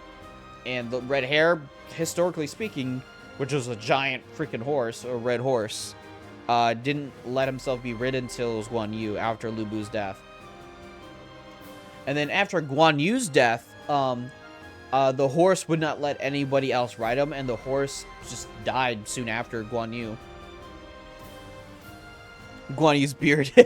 Yeah, something about it. No, Red Hair is honestly one of the coolest horses in actual history, where after losing his first master, he chose and decided to have another master, but after he died, Red Hair just did not want to live anymore, and Red Hair soon died after Guan Yu just passed away with his next master, which is kind of like a sad poetic ending to Red Hair. Because Red Hair lived for a long time. Red Hair was like a surprisingly very sturdy and healthy horse for many years. So is Red Hair just a rare breed of horses? Pretty much. Because a red horse is a very rare breed in general that was only found in China at that time, from my knowledge. Red Hair was just a iconic mount in the Dynasty Warriors games franchise. That it was Lu Bu's mount. It was a giant horse that had giant hooves, etc., etc., etc., and was always a set piece for later iterations and aspects that were part of the horse. But the actual history, from what I know, is that Red Hair passed away soon after Guan Yu, his latest and last master. So it's extinct now. I have no clue. You would have to look that up. I'm pretty sure there's probably been red horses in stables and stuff before, but it's probably more so like a recessive gene in the horse family, is the red hue. It's not such thing makes it a better horse by any means, because I don't think it's widely used, but it's definitely a rare trait. So I would assume it's more or less a recessive gene in the horse family. They're probably not extinct. It's just that they're a very rare breed. That's why Red Hair is such a cool horse, because it's a giant red horse that literally just plows through troops like it's nobody's business. That's actually pretty funny. But let me look at something here real quick before I continue here.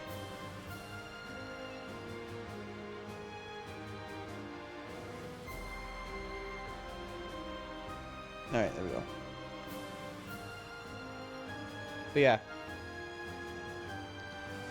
There's a lot of history. And like I said, a lot of it's secondhand knowledge to me, so I don't know exactly everything. I'm trying my best to recall all the information possible, but yeah, that's the general gist of Dynasty Warriors, essentially.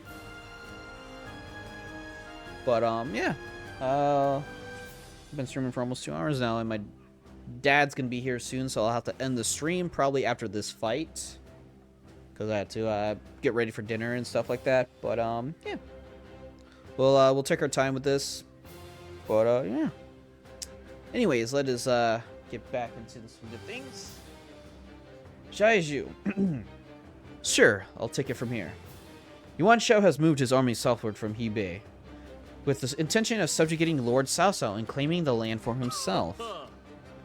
And they, excuse me, and they plan on starting with Baima Castle. The army surrounded the place, and they're practically champing at the bit to get in. I think it's meant to be chomping. That's what will take out their commander, Yang Liang. Protecting Baima will assure a victory right out of the onset of the fight. We're obviously done if we lose Salso, so this plan turns the logic on its head. Lord Salso will be acting as decoy, drawing the enemy away from the castle toward Yanjin. As their encirclement breaks, a detachment will come cut down Yang Liang. I'd say Lord Zhang Liao and Lord Guan Yu are the right men for the job. Understood. I shall commit to the totality of my strength to the task. And I shall use this battle to repay the hospitality Lord Salsa has shown me. Yeah, we've done this fight as Liu Bei, but this is just now we're on Salsa's side too. Even spread thin, the enemy has overwhelming numbers in Baima. A surprise attack would work well to whittle them down.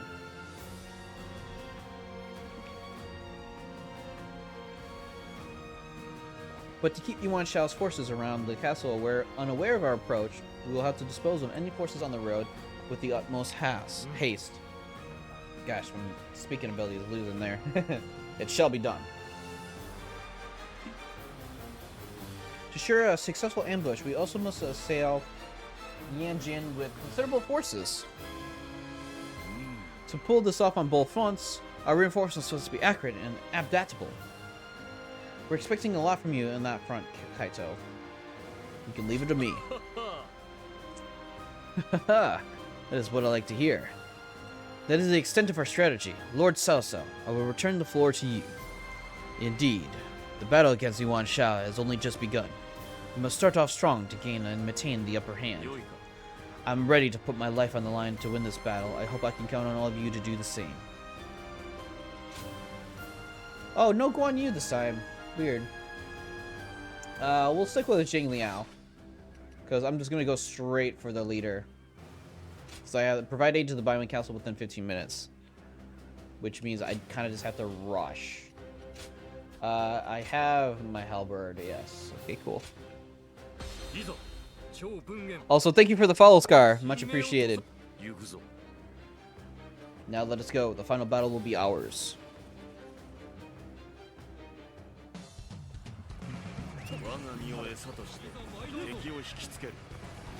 What has been the hardest UW challenge for you so far?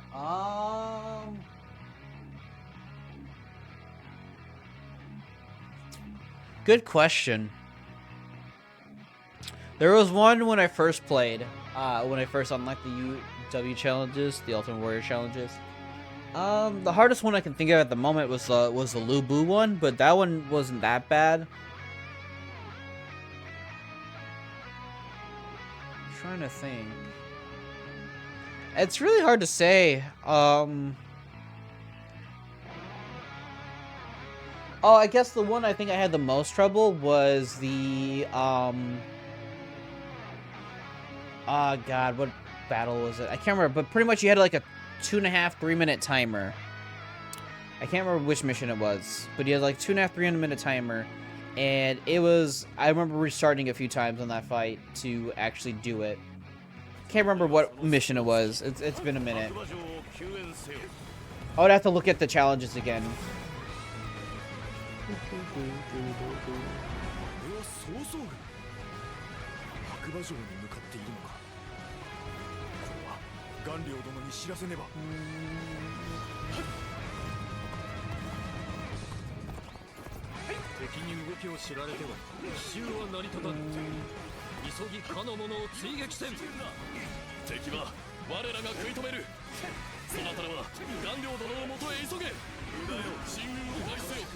Good parry.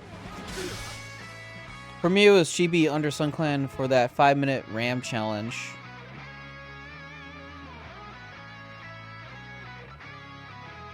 Oh, yeah. Yeah, I know. Yep. That's what it was. Yep. For me too. Me too. That was really... I had to restart that multiple times. I even had to restart from the beginning just to get even a better checkpoint. Yeah, that one was tough. That one was tough. I had to really think outside the box and use some items just to get through it a little bit quicker.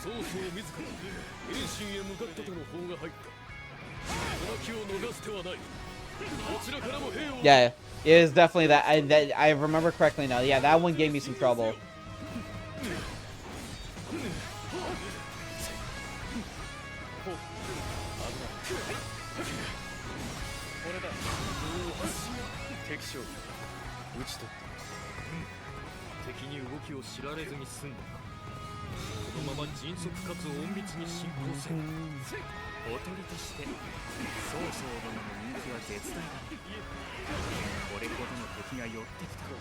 Yeah, that ram challenge was really tough.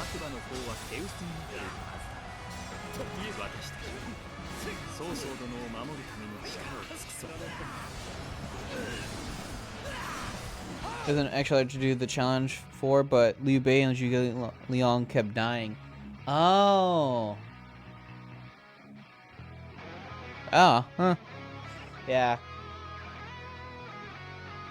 Yeah, I remember there's one with the ram where you had to breach the castle gates within a certain amount of time, and that was like one of the toughest ones I had to do.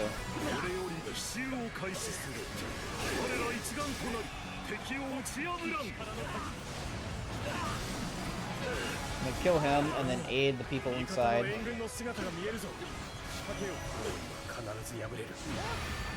Yeah, I didn't have that issue. I was actually pretty decent at keeping them alive. Ooh, Guan Yu. Nice job, Guan Yu. Actually did some decent damage.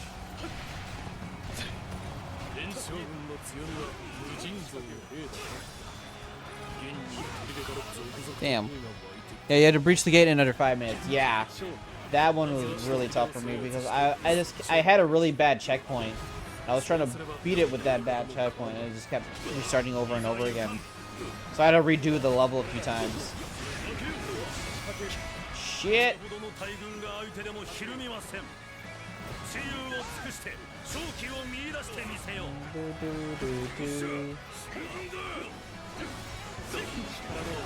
A couple of times in the ram, I almost got it, but I was like 5 seconds off. Yeah. Because I kept stopping at certain points. I'm like, why are you guys not moving? And it was just really frustrating to try to get them to move.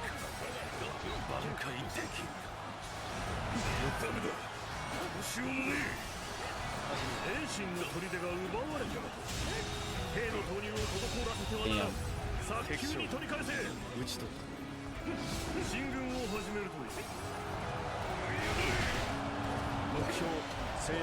Oh, really? I returned this one.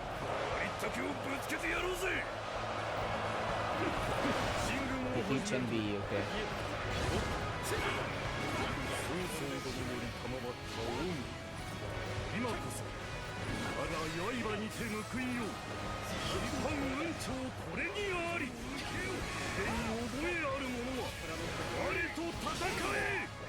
Damn. I don't know what the fuck hit me, but that really messed me up. Oh, here comes Bylon.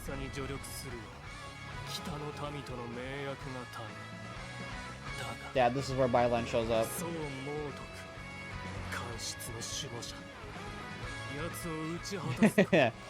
Alright. This is gonna be interesting.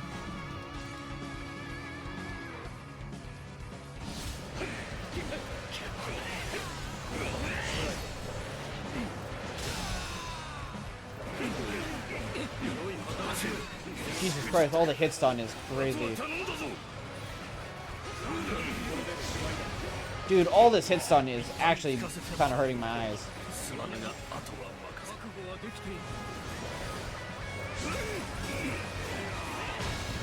Oh, wow. Okay. Alright, got him. Alright, need to go after Bylon. Because he will mess up Sao.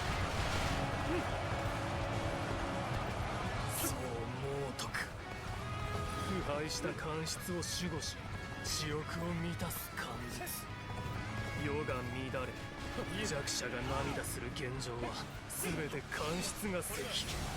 Ooh, Bylon, that really hurt. 私はお前を排除する。太平のために。貴様が何者かは知らず。だが並々ならぬ覚悟を秘めているようだ。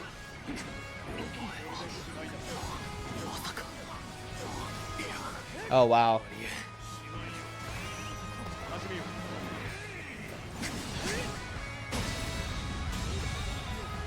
敵将打ち取る。 And this Muso attack should more or less kill him. It was because I had to switch, yeah. Alright, let's go Zhang Liao.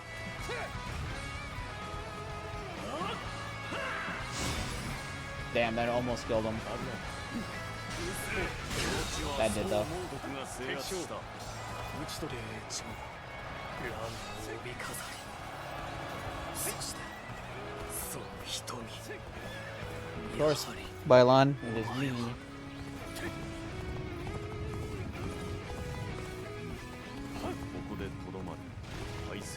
Alright, time to mess him up. このままでは。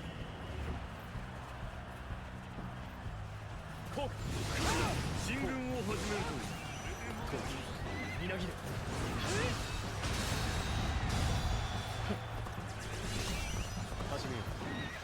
Sasa, you're gonna do that yourself.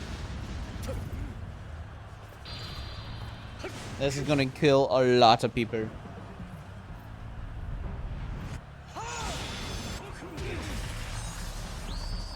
And I got 1,000 for it too. その分誇るという武士こそ真の三国無双なり。進軍を始めると。 Oh, come on.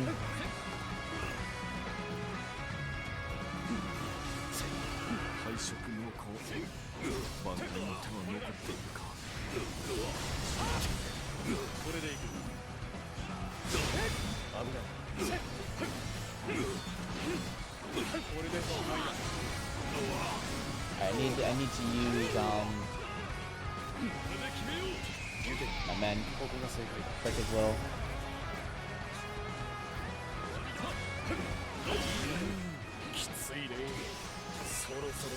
Yeah, this should help.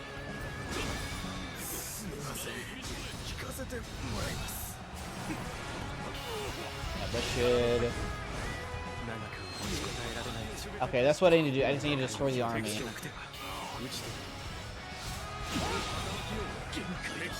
Alright, now we can aid everybody else.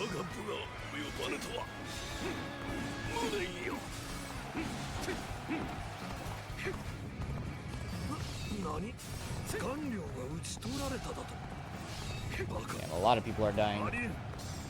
あの大軍すらも見事に打ち払うとは。数で劣れども決して勝てぬ戦ではないのだな。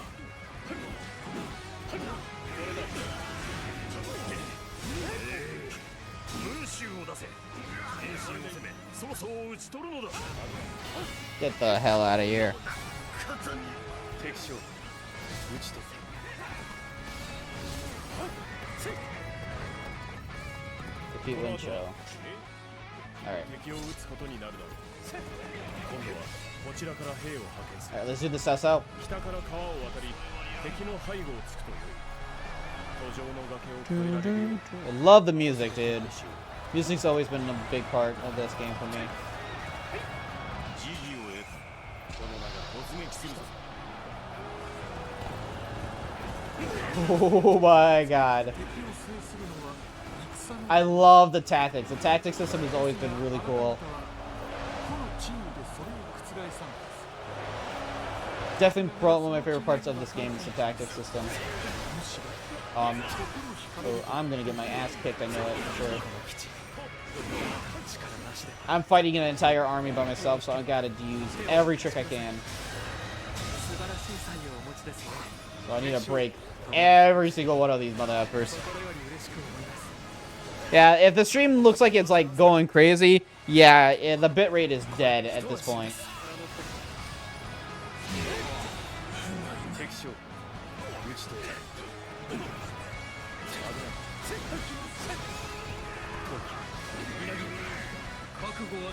The Texas I use are mostly Stone Throw and Battle Royale. Yeah. There's some pretty good ones that are like absolutely broken in this game. Something like that when you just degrade them with a charge and then finish them all off instantly. Alright, I need to beat him without taking damage. What weapon he's using? Okay, it's a spear.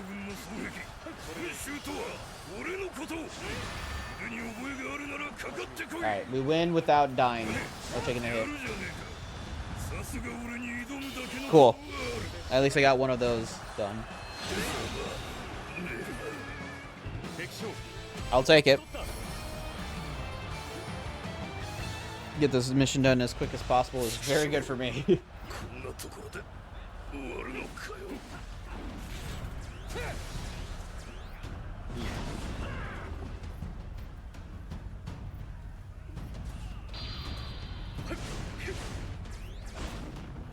Yeah, just kill everybody here because I'm a monster.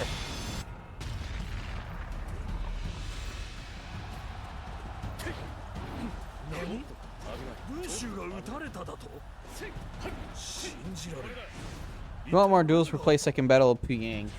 Yeah, I know, but I rather, you know, I kind of have a time limit of beating Cao Cao's campaign and then doing all the alternate paths because there's games that are gonna be coming out next month and I want to stream.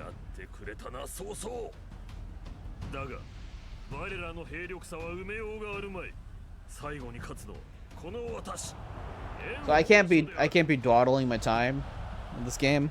I'm enjoying every second of it. So did I waste my Muso? Do we still have a second part of this fight I need to do? Okay, never mind. I know it doesn't. But I just rather focus on keep going forward. Like I said, I can get the tasks done as I play the game. Essentially is what I'm saying. I don't need to go back and do it because I didn't need to win. Oh, that's right. I only need to do the one. I'm thinking about Lu Bu's one, which I did a while ago. I just need to do 3 duels, which I'll probably get in the future. But yeah, I just want to keep focusing on the forward path. I don't want to take time to go back. Like I said, it's not a biggie. Great. Cool. ですがまだ気は抜けません。敵の兵力を少しばかり削いだとて。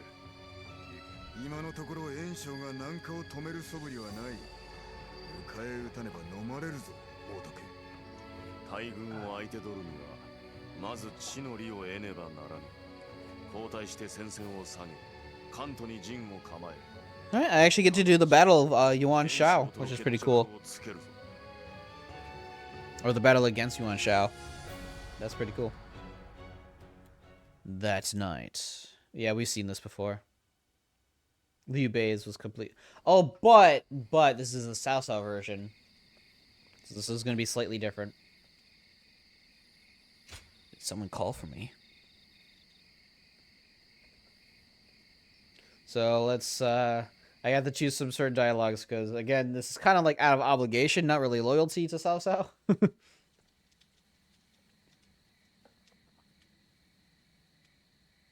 Bailan. 久しいな、シラ。もしやとは思ったが、やはりお前だったか。何故私に顔を見せなかった。どうしたシラ。何を言っている。まさか私の顔を忘れたなどとは言うまい。答えぬ、答えられぬのか。やはり How do you get that much taller and we look exactly the same from the past? You know what? Good question.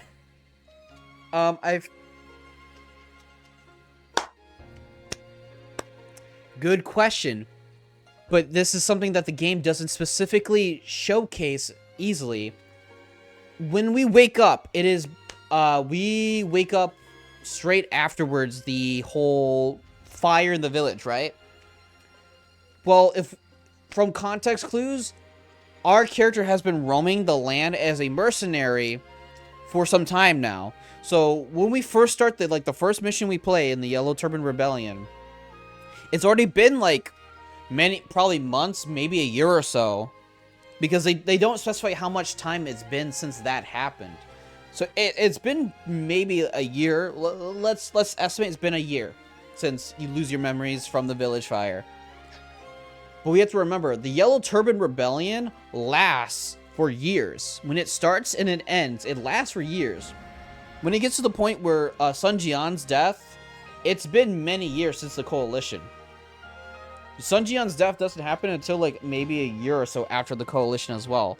So if you think about it, it's been roughly a decade since the village fire. Roughly a decade, if we're going off timeline stamps. So he was like, what? Maybe 11, 10 at that time, and now he's like 20. And they don't do a good job. You have to literally pay attention to the year dates. They don't do a good job at showing the time that passes between then. That's why he looks older and taller. Whereas our character was like a teenager slash about to be an adult. Yeah, this game, that's my biggest gripe with this game, is that they don't do a very good job at highlighting the time. Because, again, the Yellow Turban Rebellion lasts for quite a while. And it doesn't take for some time for them to actually defeat them and drive them back.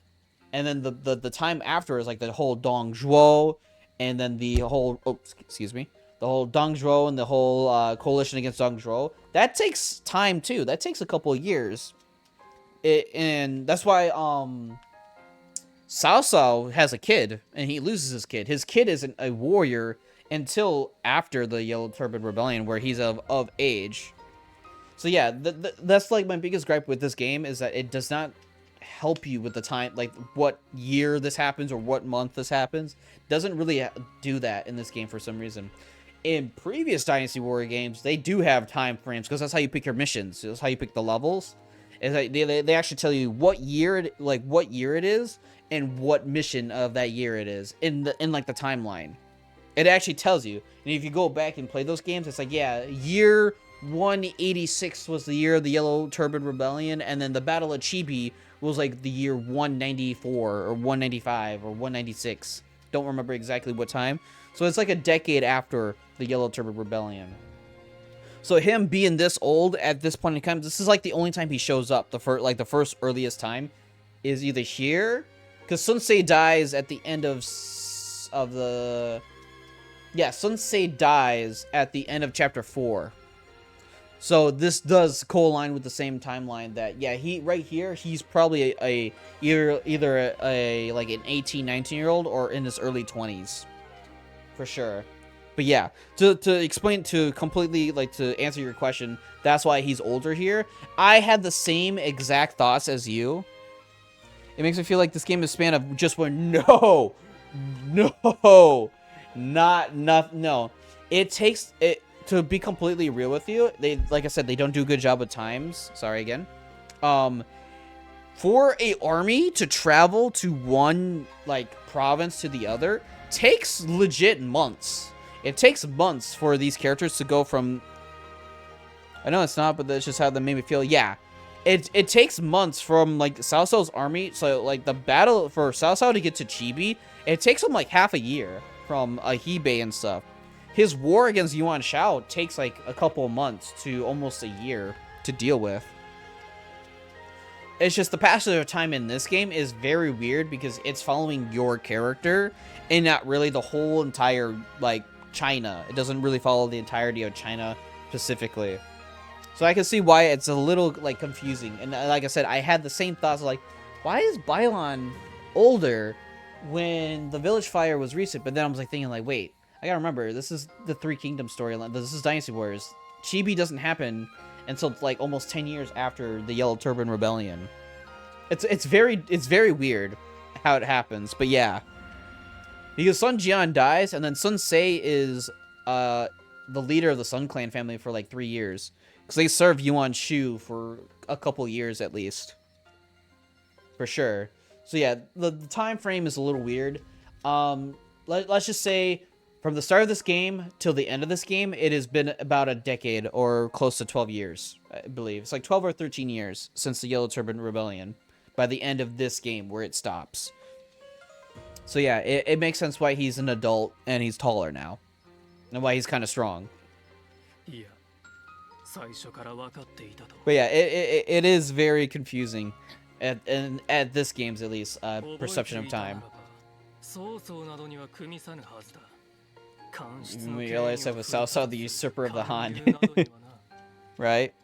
お前は己の使命もかつて抱いた理想も私たちとの約束も忘れてそれでもなお太平の要たる定めからは逃れられなかった権威にへつらい意志なき刃として振るわれる今のお前はかつての太平の要そのもの Right?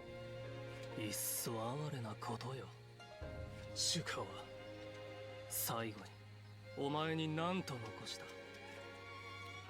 すべてを忘れて生きよとでも言ったのかあるいは誠の太平を目指せとでも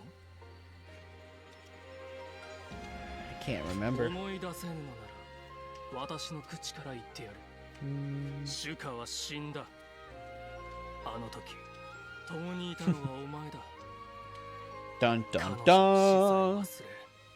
Plot twist. そのようなことが決して許されるものか思い出せ知らん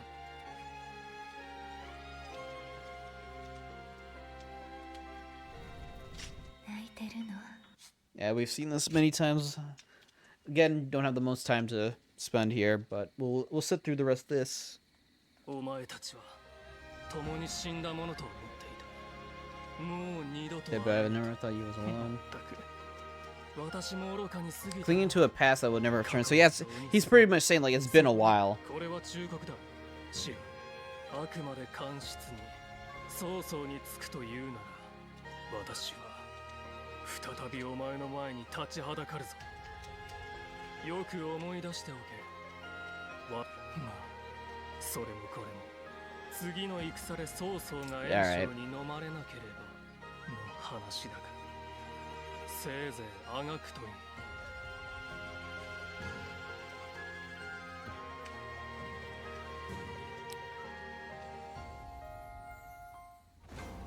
Alright. Alright, and then we have to do the whole figuring out my past crap and stuff, which doesn't take long. Let's Hu Yang.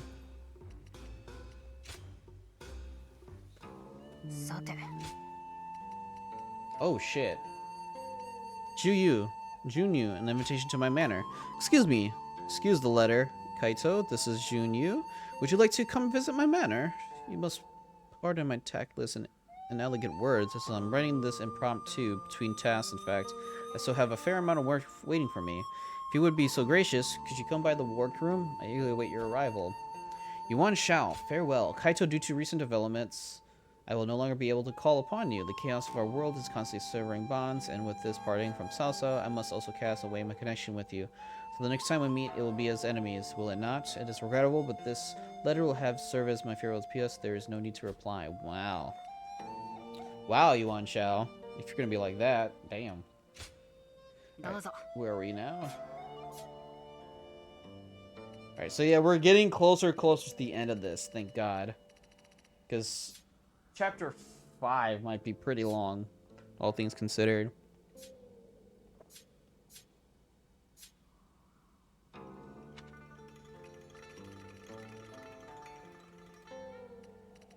Yeah, because Sun Se doesn't die until the last fight here.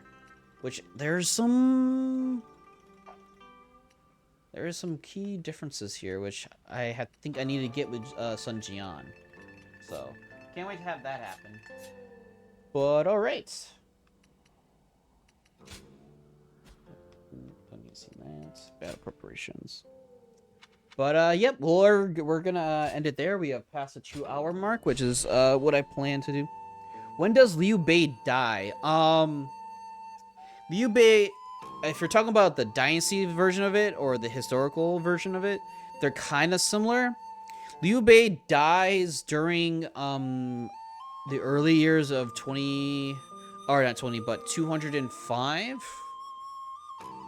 He dies roughly in the middle of the war, and it's mainly because due to losing Guan Yu and losing Zhang Fei kind of drives him insane, and he's out for revenge against both Sun Quan and Cao Cao. He does, with the help of the Bandit King, I can't remember his goddamn name for the life of me, but the Bandit King kills Gan Ning, and then with another push, they are able to kill Sun Quan. But then is at this point is when Liu Bei dies against Cao Cao. I can't exactly remember. It's been a while since I've actually know the history. But in most Dynasty Warriors games, they kind of do change a little bit of that aspect of Liu Bei's death and the other characters' deaths. But yeah, Liu Bei technically is the first kingdom to fall because he is the only leader that's supposed to survive. Where the Sun family have a lot of siblings and daughters and sons that kind of carry that life on. And then it becomes Cao Cao passes away due to natural causes, I believe. He just dies of old age during the war. And then it's his son, Cao Pi, I think it is. Cao Pi takes the mantle with Sima Yi as his strategist. And during their fights, Cao Pi dies very shortly afterwards, very shortly after Cao Cao's death. And then it's kind of Sima Yi kind of is named as the next ruler of the Wei faction. And then Sima Yi eventually defeats the Wu after the Shu kind of crumbles. But he names his faction becomes the Shu Kingdom, the Kingdom of Zhu, and the Shu Dynasty, because they get rid of the Han. But then, and then that's like the ruling kingdom for the most part. I was thinking about it now. Liu Bei doesn't die. No, he does not die because he survives Chibi. Chibi is like is like him, the Wu and the Shu, the Sun family and Liu Bei. Their biggest achievement in the early fights of the war is Chibi.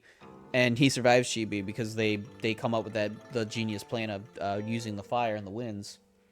But yeah, Liu Bei doesn't die until, I think, like roughly 10 to 15 years after Chibi, which is typically where the game ends, is the Battle of Chibi. He doesn't die until like 10 or 15 years later after that because he has his own kids who die, which is sad. But it's funny, his kids die and his wife dies, and he like remarries Sung Jingjiang. But then she kind of dies as well. But isn't until I think his brothers die is when he goes crazy. It is until his brothers die where he's out for revenge because he gets betrayed by the Sun Clan. They kill Zhang Fei. Guan Yu dies in battle. Because again, Liu Bei, since he's the ruler of a kingdom, he is staying back. He is commanding his forces from a castle or a city. Yeah, Liu Bei saw a lot of deaths. You know what's funny? Both the Sun clans experienced a lot of death in the family. Cao Cao lost like legitimately almost all of his sons. Cao Ang died in the previous battle with Dian Wei. The Cao Cao lost a lot of his family. Jie Hao Dun died shortly after Cao Cao. Jie Hao Dun died of sickness. Natural causes. Jie Hao Yuan, I believe, died of natural causes as well. So that's his cousins died soon after he died, and then his son died soon after him, and then it was Sima Yi who took the mantle for the Wei. But yeah, Liu Bei saw a lot of death. A lot of his family members died at the hands of Cao Cao, and some natural causes. But it's funny because it's the death of Zhang Fei and the death of Guan Yu is what sets him over the edge and makes him, because then Zhuge Liang even dies. Zhuge dies with his wife. At this point I can't remember the history of that. I remember mostly the beginning of the Yellow Turbo Rebellion the most because of this game and the Battle of Chibi and the events leading up to it, because that's like the biggest part of the campaign. And then you get the Three Kingdoms, which has a lot of minor and major battles, which kind of dictates a lot of the endings for these characters.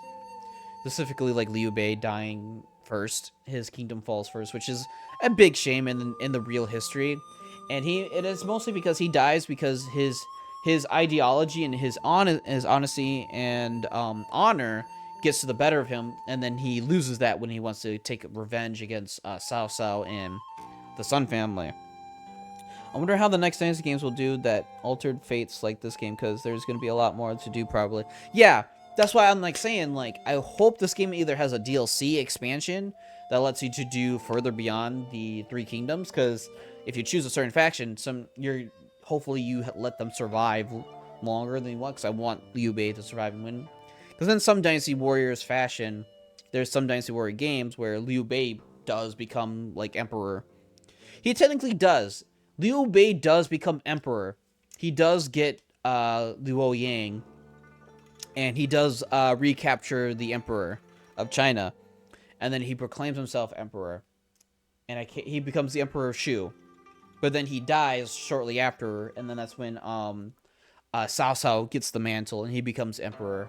Or he doesn't technically get Emperor, because then he dies, and then his son takes over, but then his son dies soon after. And then it's Sima Yi. Then Sima Yi becomes the Emperor after he defeats the Wu, which is the rest of the Sun family. But yeah, I hope they do a sequel to this game, because I actually really enjoy Zhu Lan's character, and I hope they do more with this canon. Plus, how will it handle the faction choosing? Cause none of Zhu Lan's sisters in canon, I don't think. Well, if we go by the aspects of the Guardian of Peace. Again, the canonality of the choices you make are kind of obscured. My personal take is, if you're the Guardian of Peace, he most likely would choose Liu Bei. That just seems more fitting for the character of Zhu Lan. It seems more fitting as the Guardian of Peace. He would choose Liu Bei. Liu Bei is for the people.